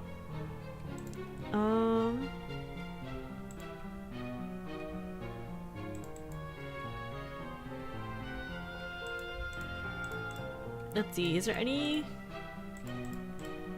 bread around here? Can I clean? No. There's cereal. Dog food. Oh, what's up here? A single cracker! I think 1984 was an optional reading for my high school. For the honor students, we all had to pick books from the list. It definitely makes more sense if it was an honors book. All you can range from is the meager cabinet is the stalest, tiniest, worst cracker. Okay, well come here. Success. This little fellow Byers, you think? Yes, you're pretty sure this is Byers. Gobbles down the stale cracker and you tuck him into your pocket. He's got a little parcel around his neck, which you're fine with, letting him hold on to until you actually figure out what you're supposed to do with it. Perfect, so I got a pigeon out of my inventory.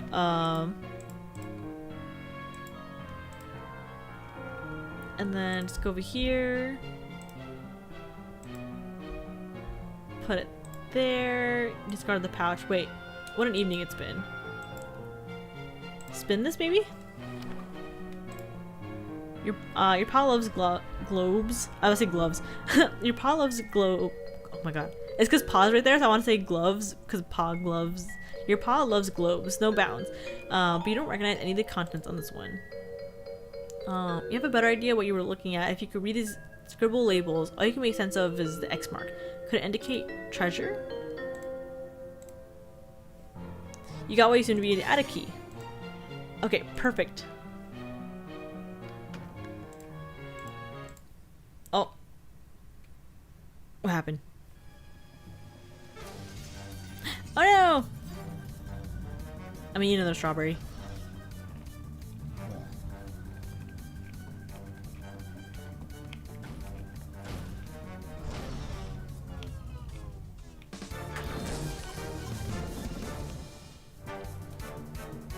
Oh my god, I have to fight these all.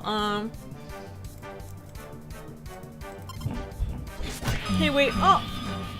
They're beating the shit out of me!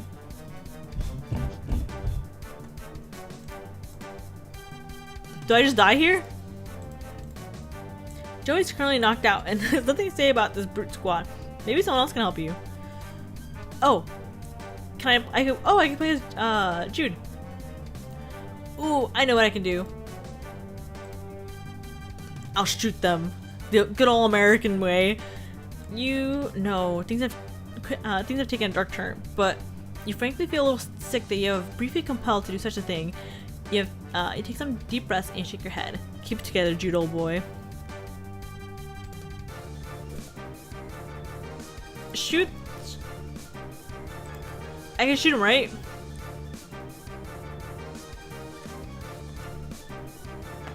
Thank you for fulfilling my war fantasy. Huh?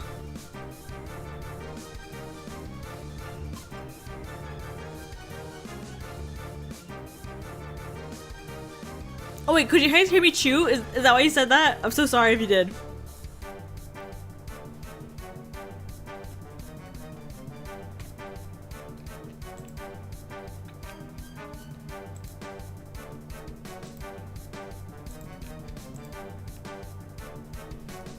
For my beloved. Oh my god. I was eating another strawberry. There's no getting past this behemoth right now. Focus on the relatively smaller ones.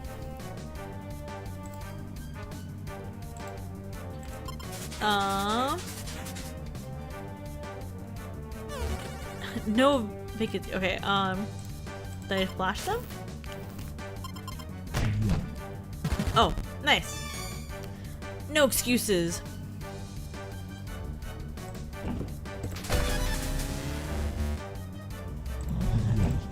Okay, sick. Okay, so I dodged that attack, right? Mama said, oh, call it a comeback.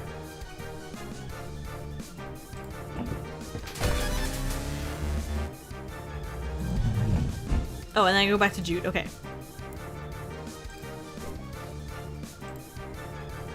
And then do I shoot again?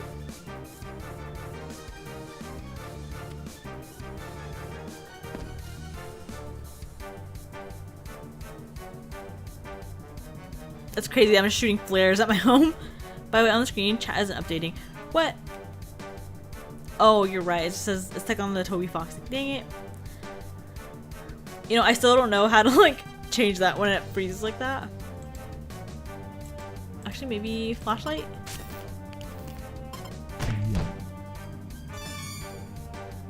Okay, perfect. So back to Jude.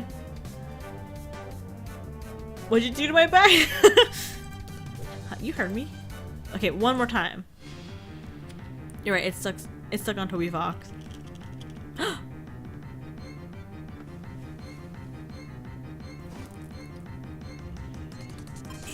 He's lighting the leaves on fire! Mama said knock you out. My favorite 5-finger death launch song featuring Tech 9. Huh?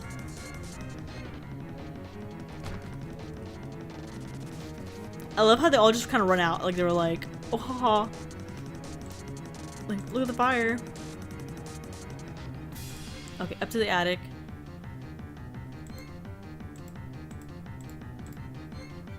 What are you doing? Hurry. Oh, use the key. Okay.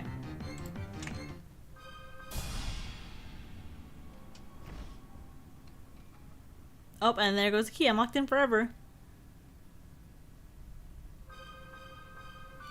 Joey, come in. Please report status. Joey, hello, it's Jude. Joey, are you okay? Joey, please. Over. Yes, I'm safe. I'm in the attic. Just barely made it. Phew. Over. Locked in. Actually, I dropped the key. Safer in the attic than the rest of the house. Keys can be relieved later. Over. I think you're right. The way they smashed through the living room window and the front door. If I stayed in my room, I'd be a goner. Separated us with Vanguard. Destabilized power. Probe defenses. Finally, attempted entry through multiple points of ingress. Basic siege tactics. Over. You actually know this stuff? I didn't realize you actually like knew this stuff. I kind of just thought you were like pretending to be a spy or whatever. We'll take it as a compliment. Over. Anyways, thanks. I'll just hold up here for now, I guess. Are you safe in the treehouse? Should you try calling your friends or something?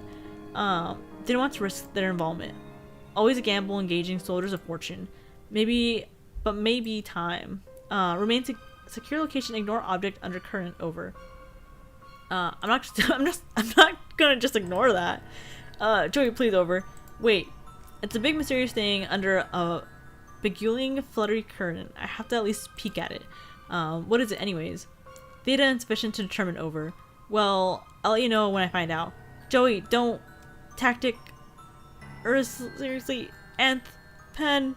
Over. You there? Joe. Oh, go. No. I can't do the rest. Dude, can you repeat that? Lots of static. Joey, please. And then, what's the noise you make for the static? The I can lose you, please. The portal. Something. Did you say portal? And silence. Crazy. What's this? The handwriting is barely legible. There's also an overturned address, leaving you with more information than you had before you looked at it. No, this really isn't that kind of a mystery. The boring kind where you have to frequently refer to your rigorously maintained collection of shipping invoices in order to make any progress. You hate those. Another victim of Jude's overzealous crow-bearing, no doubt. Any chance he gets to go prying and Jimmy, this kid goes nutso. Well, it turns out you live in that house that has a hand jar in it. You must now carry this knowledge with you forever.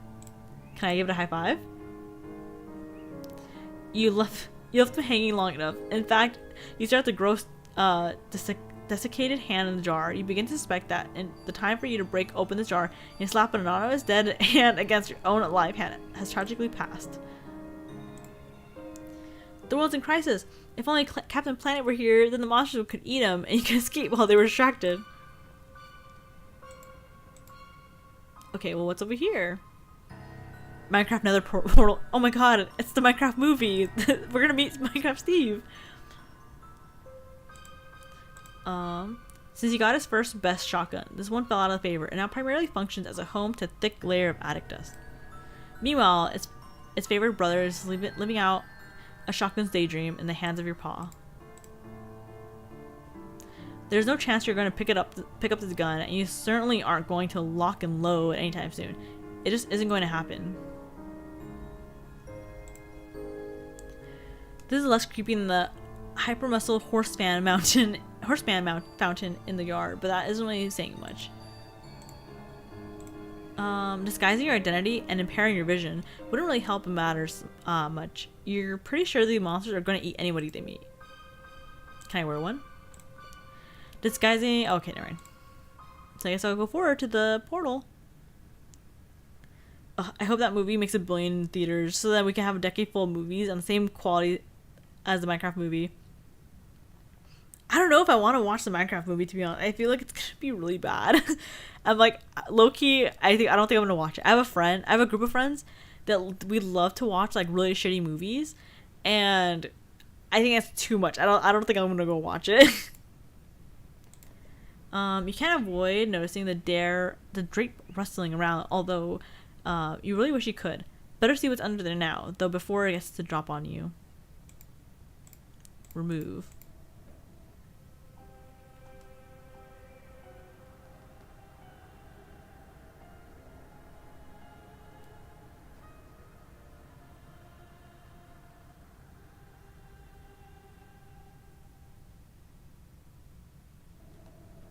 Crazy. I know these are references in the comic, but I never officially finished like the last part of it. So I don't know what they what they mean, like what they signify or anything, but I know it has to do with one of the characters, like Calliope. Let's see. The keyhole. It calls out to your mind. Wait, what? You? Key. You picture that your heirloom. Key. You get it. Use it. Start it. Now. Key. www. Key. So do I just... Wait, what about the pigeon? I don't want to take the pigeon with me. Can I leave the pigeon somewhere?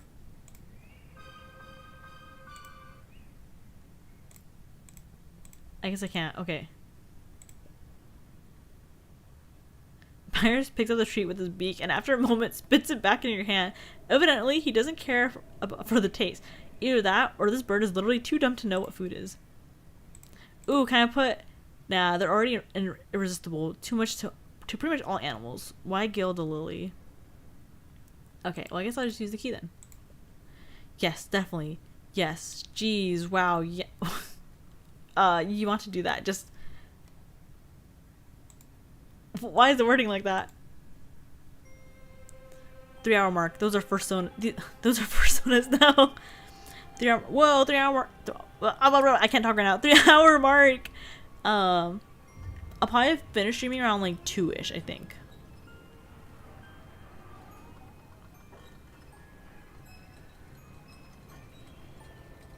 I'm gonna eat another strawberry.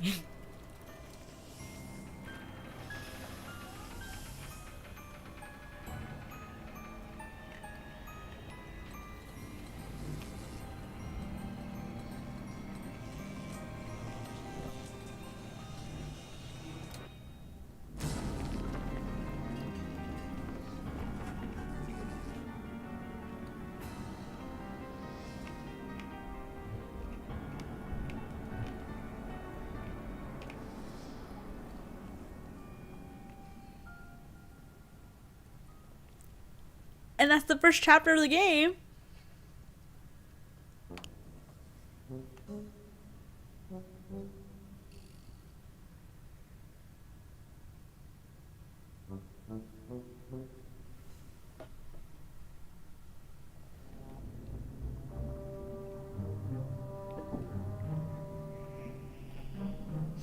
Sorry, I took a sip out of my coffee too.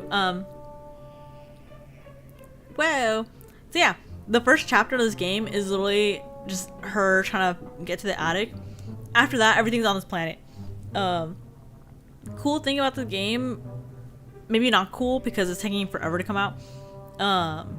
Hive Swap is about Joey and her adventure trying to get back home to Earth. So the first and second game, and there's gonna be a third, are gonna be about her trying to get home. And then the intro right now, where you saw like another guy like being teleported downwards. There's gonna be a second game called, I think, forgot what the second game is supposed to be called. But it's supposed to be like another Hive. It's not Hive Swap. It's gonna be like Hive something, and it's gonna be about him and Joey together. Or sorry, him and Jude together on Earth, and that alien guy is gonna be the one trying to get home. So that's kind of like what the games are gonna be about. I don't know, to be honest, when this third part of this game is gonna be released, and I have no idea if they're ever gonna have like the second release of like their second game, because this one took forever to come out. Like, fun fact about this game, not really fun, but you know, like Andrew Hussey, the creator, like he got a bunch of money to get this game going, like back in 2013, 2014, like way back, right? And he had gone with his company to make his game for him, and the company, I forgot what company he ended up going through, but they actually kind of like stole all his money. They like didn't work on anything. They didn't actually like they weren't providing him updates or anything. They just took all of his money, and I think he was in a lawsuit with them for a while, and I think ultimately he wasn't able to get really much of it back. So a lot of people were upset because, you know, they spent so much money trying to get this game going, and all of a sudden like they have to wait now an extra long while to get what they want, and they don't even know if they're for sure gonna get it. So I think for a good maybe like 5-6 years, everyone was kind of like, oh, they're not going to come out with the game. There's no way they're going to come out with the game. Like, at this point, it's like useless, right? But eventually he did eventually come out with the first game, Hive Swap, and that's kind of like their idea of like, okay, they're going to come out with like a game that has 3 acts, and then a second game they'll also have 3 acts that tells a full story of like all the characters and everything. So yeah, kind of a little thing about it. This game was super hyped in the fandom, at least when it first came out, because like, you know, it's the first official game being released, and it's not focusing around like the main characters of the comic. It's focused on like new characters and world building, some other stuff. So it's kind of cool. I still have the pigeon with me, and I feel bad. I don't want to have this pigeon with me. I wanted to leave it on Earth. Let's see. Some kind of weird electrical bug seems to be trying to communicate. Maybe you should pick it up for a closer look. You pick up the flashing board, words blinking on the screen, an unfamiliar alphabet. Eat pigeon for substance. Oh no! For some reason, you can't understand it anyways. Oh, you can understand it anyways. Hello, someone there? Is this a chat room? If a moderator is present, I require some assistance, please. Tetrak! There was a huge explosion. Were you harmed? Thanks for asking, although I didn't see any explosion. Well, maybe I did, sorta? The roof of your hive is totally jacked. Oh, hives are their houses, by the way. If you say so. Wait, you can see my roof? Where are you? What do you mean, my hive? Oh no. I'm so sorry. I forgot the code again. I'm trying, I really swear. It's just because I was so worried about you, I wasn't thinking, and it'll never happen again, I promise. What's going on? Nothing. All that matters is that you're okay. You're okay, right? I forgot his name. I love this character so much. Where am I? This isn't an accurate chat room. Neither of them have asked. So yeah. Where am I? Okay, yeah, I know this one for sure. You're in your basement, right? I mean, you're not there. You're somewhere else. Oops, did I say the wrong thing? Where do you want me to tell you are? Who are you? I'm Zephyros. Oh no. That was a test, wasn't it? Okay, I know I just said I would never happen again, and I mean that starting from now. No exceptions to the code. I'm absolutely not Zephyros. Right. Sorry. Why are you apologizing? It never hurts to be sorry. Okay, whoever this guy is acts a lot like me. Really? I love this character so much. He's so sweet. I'm so glad the main character, or the second main character of this game, is not annoying. Zephyros, I'm getting that I'm in a basement somewhere, but do you think we shouldn't, but you think we shouldn't say that? Yeah, that's exactly right. I got it right. Didn't I? I talk almost exactly like this sometimes. If you say so. I don't know. I don't suppose you know what the deal is with this huge machine with the snakes on it. It's sort of like the one in my attic, except that one was my attic wasn't so space age and didn't have a weird force field bubble. Attic? You know, down the hall up the stairs, the highest in the room in the house. Dude. Oh, sorry. Duh, more code. Sorry. Yeah, secret weapon. I'm sorry about that, Tetrarchamic. Secret weapon? Tetrarchamic? Sorry, I know I keep messing up. Do my best. What's a Tetrarchamic? Your name? I mean, not your name. My name isn't Tetrarchamic. Of course not. Never know he might be reading. Oh geez, what was your codename again? My name is Joey. Right, I knew that. That was my fault. I'm so sorry. I had no idea I'd go so wrong. Wait, what? I was gonna ask you first, but then I thought maybe it was a quiz. If I had to stop to ask, I would fail it. So I just put the battery in the weapon like you said. What? What are you talking about? I thought you left that weird paper out on the crate as instructions. Weird paper? Not weird. Great. The plan is great, Joey. The heiress will never expect it. I mean, I'm still not sure what it is exactly, but still. Just proud to be entrusted with the important duty. Hey, let me get back to you.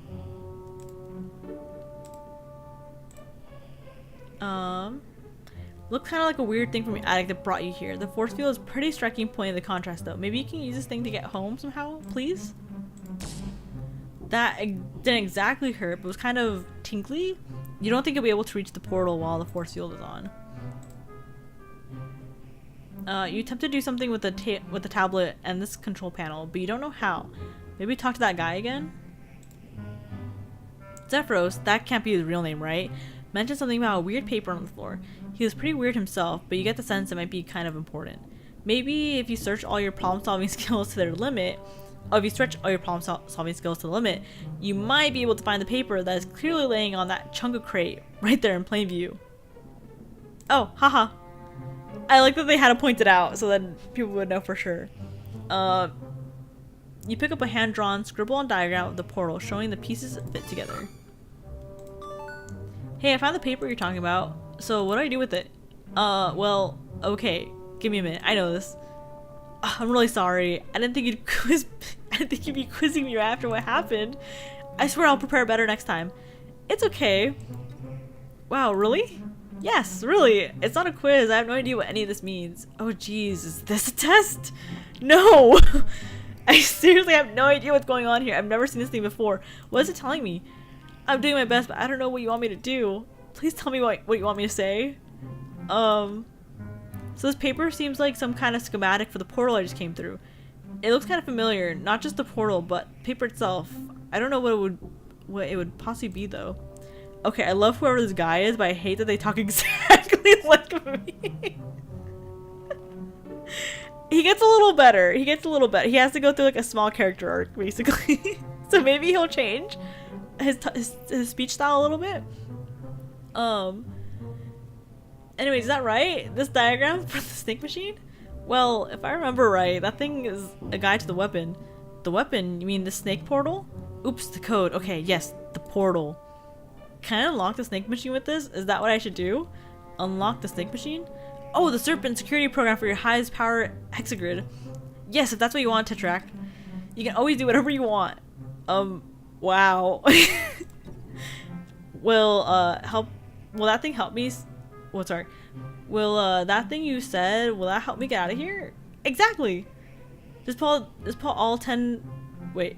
Just put all X fingers, 10 fingers, back in the tablet with the control panel and link up and uplink execute. Wait, X is. No, I forgot. That's a Roman numeral, right? That's 10, right? Okay. X 10.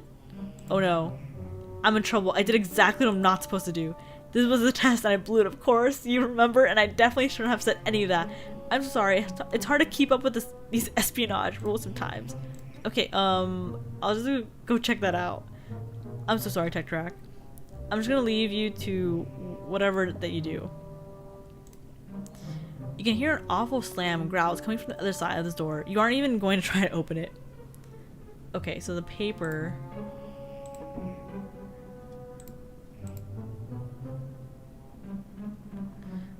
Wow, this does indeed seem to be a diagram of this portal. For all that's good that does to you, which is currently none at all. What was in here?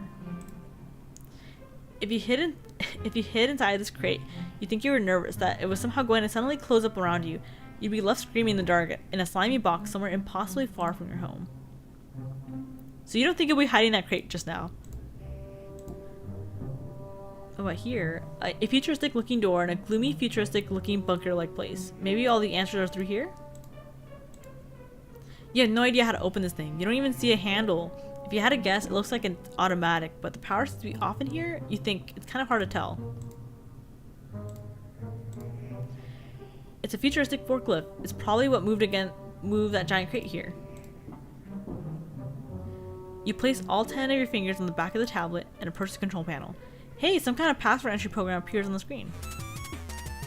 Oh.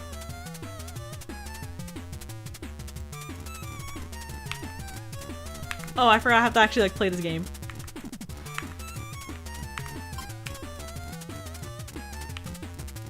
These letters are like their alphabet.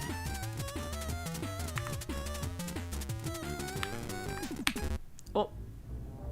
I didn't do that right. I'm pretty sure, if I remember right, their alphabet is like the Oblivion password. Or not password, the Oblivion, like writing, but flipped upside down.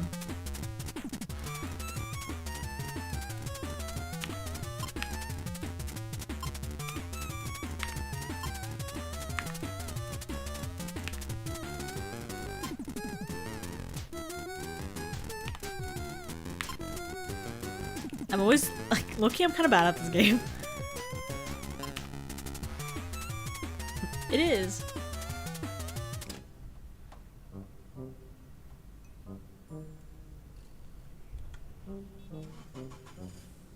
Nice, got it going again. Oh. Oh.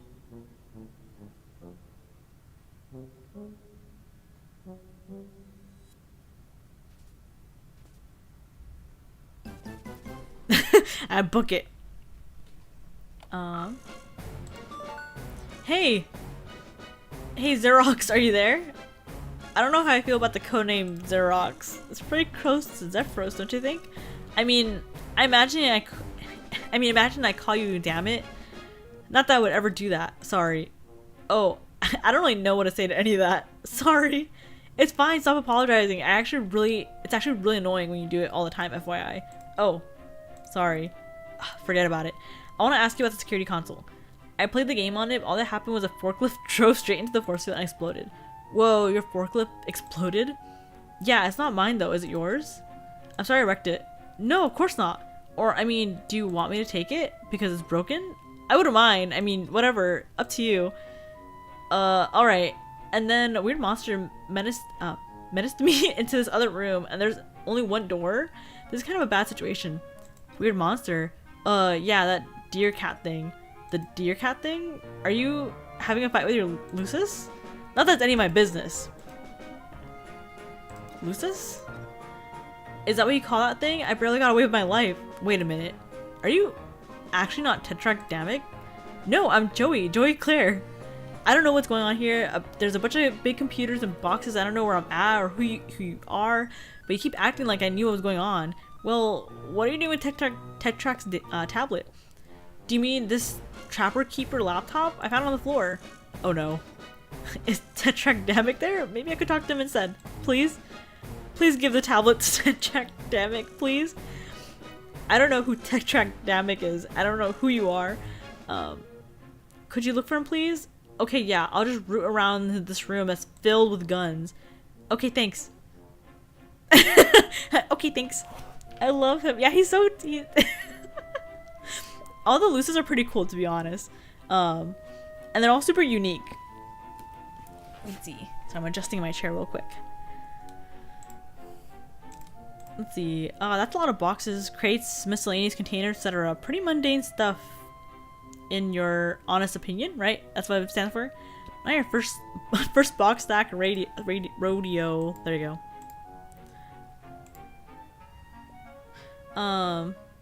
This seems to be a map, but you don't recognize the shapes of any of the land masses depicted on it. Or, well, Actually, now that you think about it, they maybe do look kind of familiar, but I'm not sure where you would have seen them before.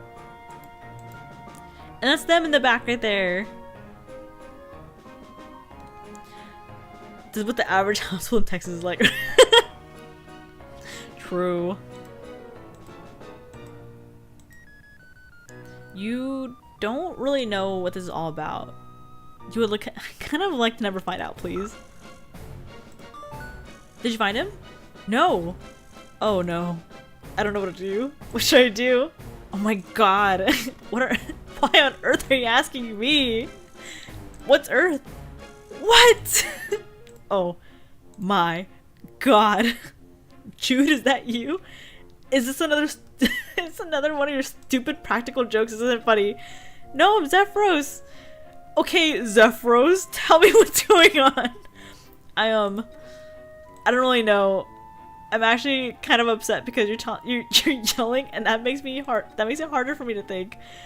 I know I'm not very smart or good at anything, but I'm really trying my best. I'm sorry. I can't believe this.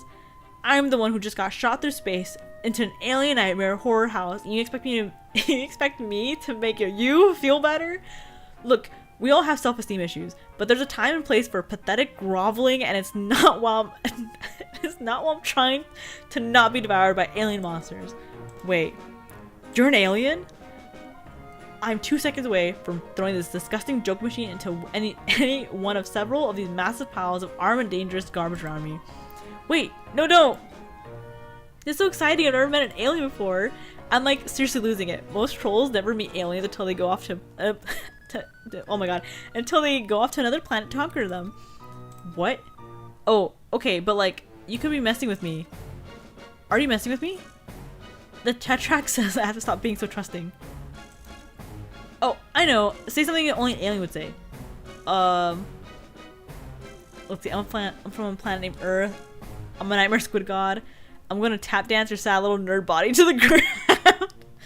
Sorry, I keep bringing this up, but I cannot get over the fact this guy is literally me. you can kin this guy. it's literally you. I'm from a planet named Earth.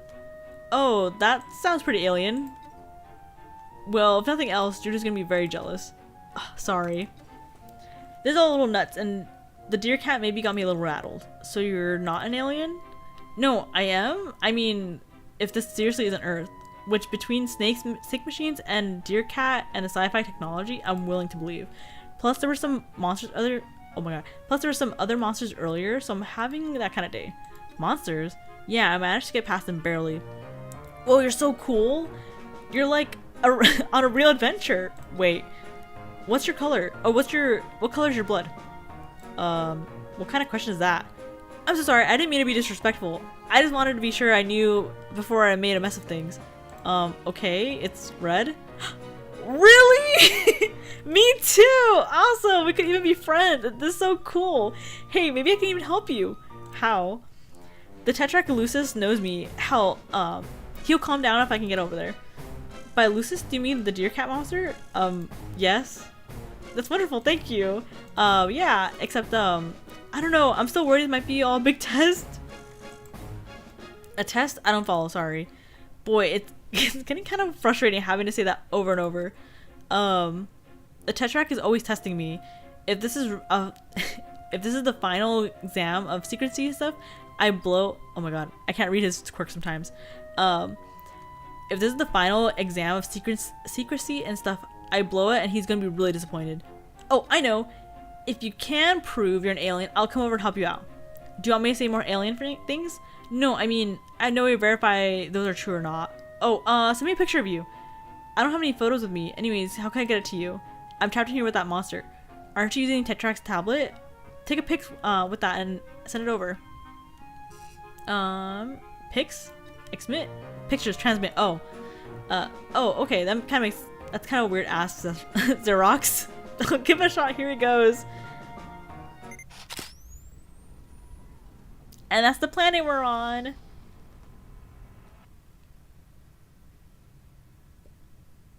Your name is Zephyros Trito. You're having a difficult evening, just one of many that are predictably difficult life because you're rust blood trash. You just witnessed beams of red and green energy erupt from the hive of your best friend Tetrarch Damek right before a squadron of Imperial drones snatched up half of your neighbors, so it's safe to say your revolutionary efforts are not going great. Oh, and it seems like you received a package.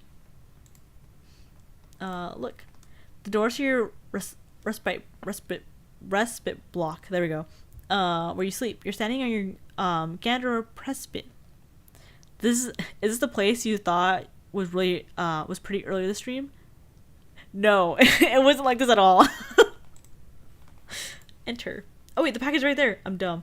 You feel like you should check on the delivery before you go back in. How do I... Let me open you. There we go. Open. You open up the package. Inside is the FLARP manual. This edition of FLARP is focused on spy games, intrigue, and rebellion. Tetrarch Damek modeled a lot of his underground resistance ideas after the system. Okay, let's go back in now.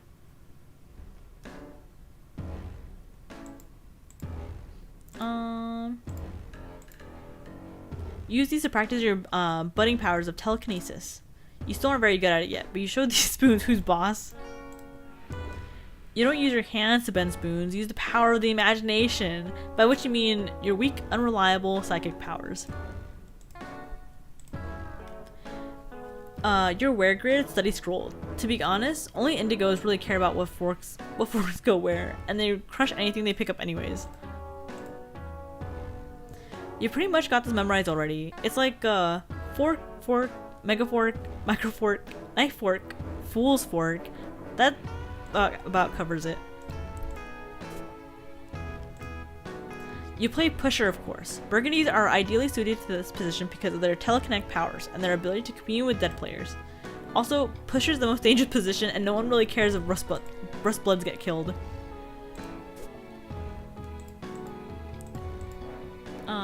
You're reminded of the week Tetrarch Damek made you sleep on the floor with as a training exercise. It was hard at first, and maybe he could have told you it was a training exercise beforehand instead of just saying, sleep on the floor until I tell you otherwise. But it really toughened you up. You can sleep anywhere now. The Tetrarch is always making sure you're prepared for anything. Can I bend a spoon? Yes, that's right. Practice makes almost adequate. That's the Burgundy way. Your mind flexes with the pulsing might of your phenomenal telekinetic powers, and you bend a tiny little silver spoon without even pushing your little grubby fingers. Big tough guy. Better bring this along, just in case you run into any bent soup. White gloves, shoe polish, training silverware, everything an involuntary aspiring butler needs. You've already tidied your butler training materials, even the ones used to tidy the other ones. Oh hey, it's your arena sticker ball gear. You played pusher. It brings back a lot of fond memories of your seasons playing in the Outlet Grub League. You're trying out for the Thrash Thrust? You're trying out for the Thrash Thrust Junior League soon, but you're a little rusty. If you blow it, you can get cold.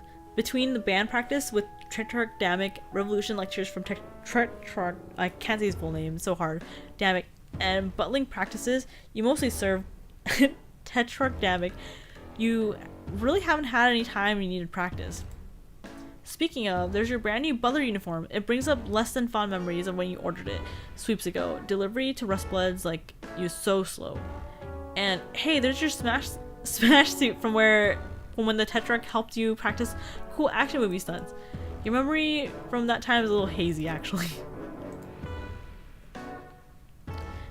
It's your tablet. Use it for pretty much everything. Your auto-tune mic is plugged into it. The grumbles of grumbles if you... Wait, is this a song? The grumbles of the bruggles if you don't buck it. We don't trouble to resist it. Throwing fists while you sift through the rubbles. I can't rap. The Tetrarch sounds exactly like Big Brother. Kinda, yeah. It's just literally the guy. That's Tetrarch is this guy.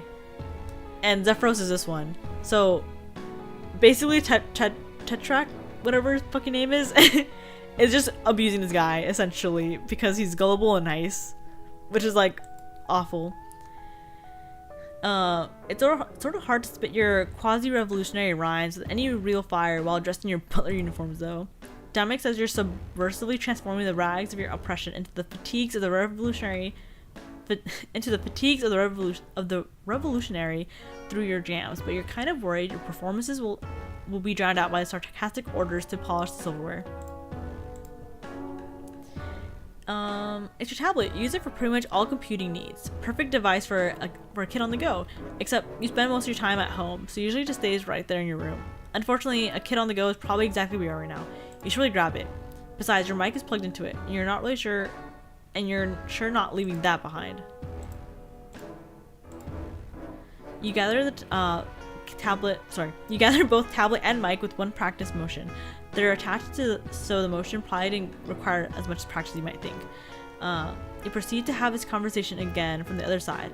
It's all news to Zephyros, but it'll be a little dull to read the whole thing over again. Let's pick off where we left off. Do you want me to say more alien things? No, I mean I have no way to verify if it's true or not. Okay, send me a picture of you, and then so on and so forth. And then the picture. Oh, I thought it was gonna come out cute. Oh yeah, you're definitely an alien, or you have some sort of strange collection of grotesque physical and mental diseases. Either way, you need my help. Okay, that much is definitely true. I'm pretty sure I heard a monster scratching at the door. He's probably hungry. Anyways, man, if you're an alien, we gotta get you out of here. The heiress hates aliens. Sigh. The what? The heiress, so well, she's awful and controls everything basically. I mean, I doubt she's ever met one, but to hear oh my god. But to hear her talk, she hates aliens, but she hates low bloods, which I guess you also are. You're practically a member of the resistance already. I'm not really sure whether to be really confused or really concerned about you. Do you need help? One time when things got really bad with my brother, my babysitter took him to the doctors and it seemed to help. Let's see. Toxic yaoi. What's a brother? What's a babysitter? What's a doctor? What's a brother? Wow, you're so lucky. I don't really know. Okay, I'm definitely concerned. Being concerned is what friends do for each other. I've never had anyone but Tetrak Damek be concerned about me before. Oh jeez. Oh jeez. I bet the other Tetraks will be oh, I wonder if Damek. Oh, maybe I'm wrong. I remember reading a wiki that the character's name is Tetrak Damek, unless maybe like that's his title. I might be wrong then. I bet the other Tetraks will be extremely excited to hear that alien's helping us now. Sure, but I'm sort of pretty focused on not being killed by the other monster in the same room at the other moment. That's kind of my main deal right now. I don't really have enough time for anything else. I don't really have a lot of time for anything else. Right, yeah, of course. I'll help you. And the Tetrak too, because, well, I think, okay, I hope this is also helping him somehow. Which reminds me, we really shouldn't be talking like this. Like what? Tetrak Damek says we always have to assume our communications are being monitored. And it's exactly the kind of conversation I shouldn't be having. And oh man, I better hurry up and get over there. On my way right now. Please don't message anymore. It's dangerous. BRB. In person, I mean.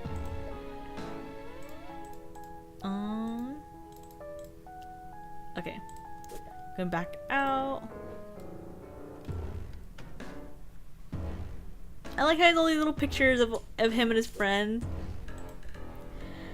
This is a great night. Damek insisted you have half the flavor disc. Your Lucis took the picture, and delightful trick has never been repeated. A delightful trick he has never repeated. You guys have a lot of fun in the studio, as evidenced by this candid selfie Tetrak Damek told you to take. That's so funny. It's like it's supposed to be a candid selfie, but he told them. I don't know. I feel so bad for him. He's just being abused. Look at you, so carefree. You wish you were gearing up to play right now. In contrast to Tetrak Damek's percussive machismo, your stage persona is more skittish, as if you're vaguely terrified of the implication of your own pseudo-revolutionary rhymes. Which is not far off from the mark, as one of the implications could be your execution. You're so excited to show him the branch. He ate all the leaves in a very slow bite, and you're left with a pretty decent hive made by decent hive made Cubat. The first Cubat you ever had, actually. The Tetrarch played lead drums when you guys performed. You didn't know that the lead drums were a thing until Namek told you he was playing them, and that you were in a band with them.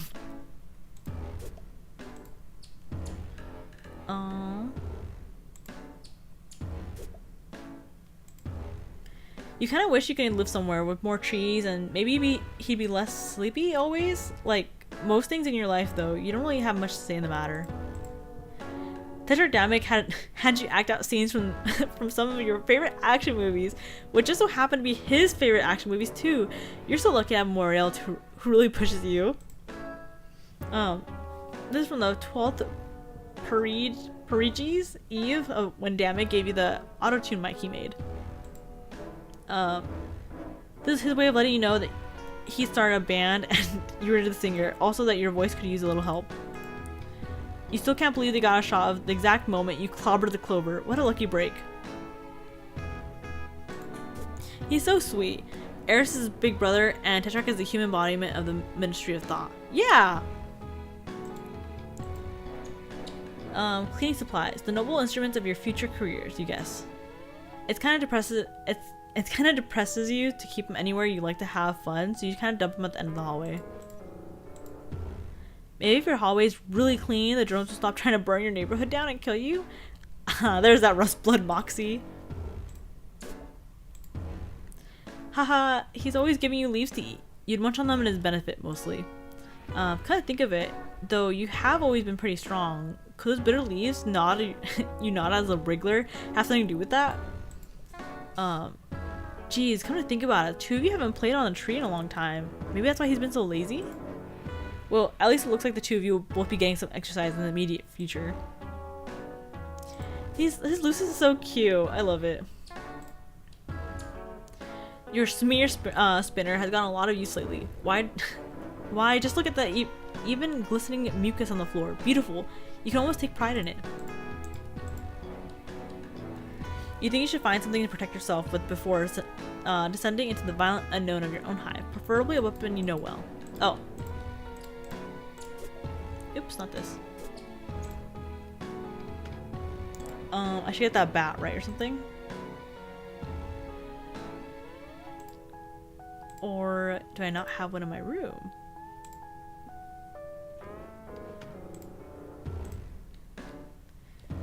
The door to your rumpus room.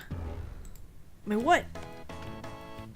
It's a little fun room. It's so cute. Nothing like a little recessed tabletop arena stickball with your best bud. Too bad he's not around right now. Maybe later. Nah, recessed tabletop arena stickball isn't very fun by yourself. It's not very much like arena stickball either. They released a new arena stickball game, Game Grub, like 6 times in a sweep, and every time you buy it, it's like a sucker. It's like, oh my god. And every time you buy it, like a sucker, and act surprised when nothing's different. It's like, what are they gonna do? Change the rules? The rumpus room sounds like something else. I know, I was like, the what? Here we go. Equip. You try to pull the Cubat free, but it seems like you wedged it in a little too tight. Whoops. You'll need to find something to help you pry it loose. What about with my mind? You can't quite lift a Cubat with your telekinesis. The best pusher you can, but you're not one of them. Maybe in here? You can't open the sports vault with your hands. Try thinking before you act. Oh, I see.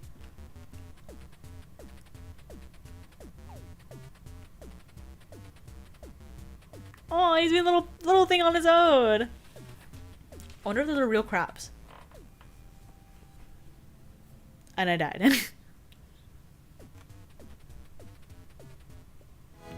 Oof, that was a rough one.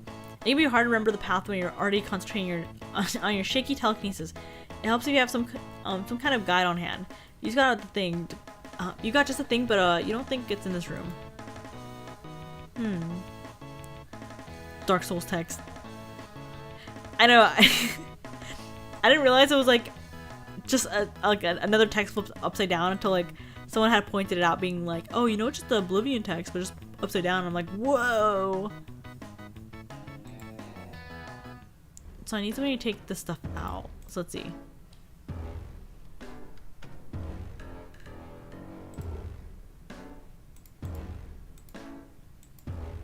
You'll never forget the season of your arena stickball game took your 3rd place in the Outglut Grub League. But just in case you do, this featureless white orb is there to remind you. Let's see.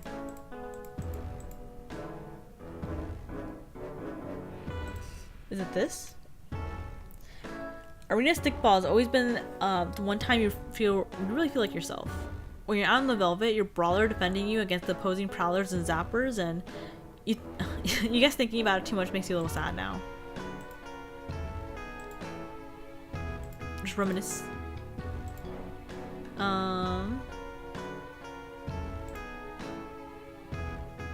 What can I use to take it out?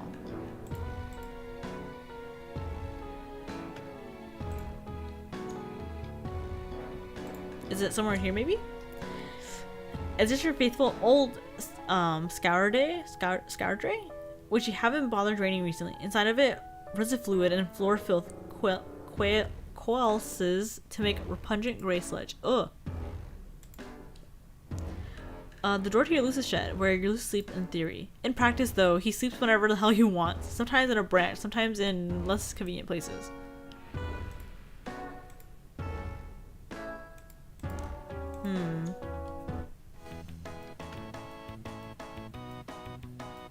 Oh my god, I just realized they have a Funko they have a Funko Pop.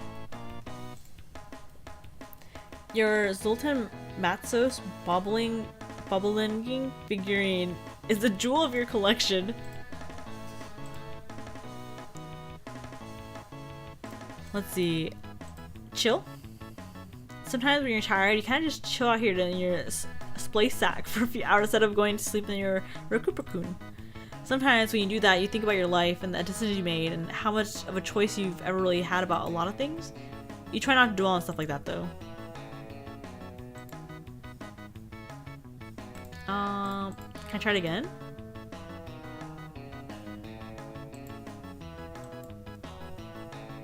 A puzzle that I'm not quite puzzling right.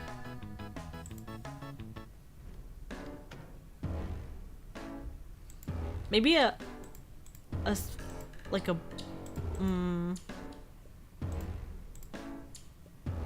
okay, I can't go downstairs. So it has to be something in my room.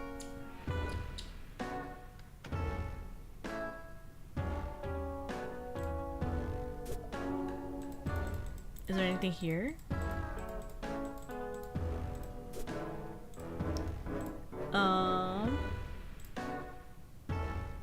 You attempt to wrench loose the chandelier with a devastating blast of telekinetic might.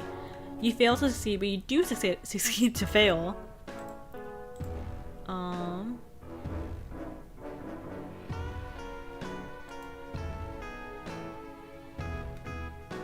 Is it... Can I do something here? No.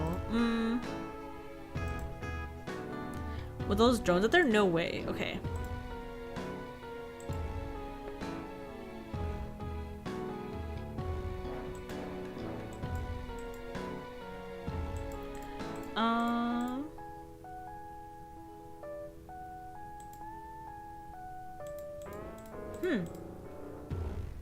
I'm stuck on this one.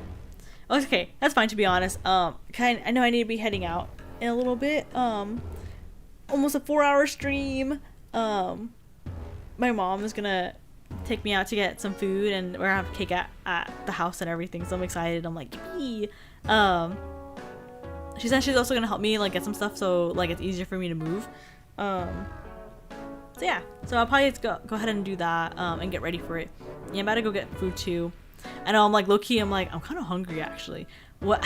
I'm kind of craving like a quesadilla or something. Like, I don't know, it sounds so good right now. It's so simple to make. It's just a tortilla with cheese, but like, I don't know, something about it is so good. So bye. All right, bye Azza, thank you for joining my stream. I appreciate it. Bark bark. All right, see you. Thank you for coming to my stream. Here, let me go ahead and close down the game real quick. Save. save, and then exit game. Perfect. Well, bye. Have a good rest of your day. Thank you for coming again. Oops, how do I end my stream? There we go.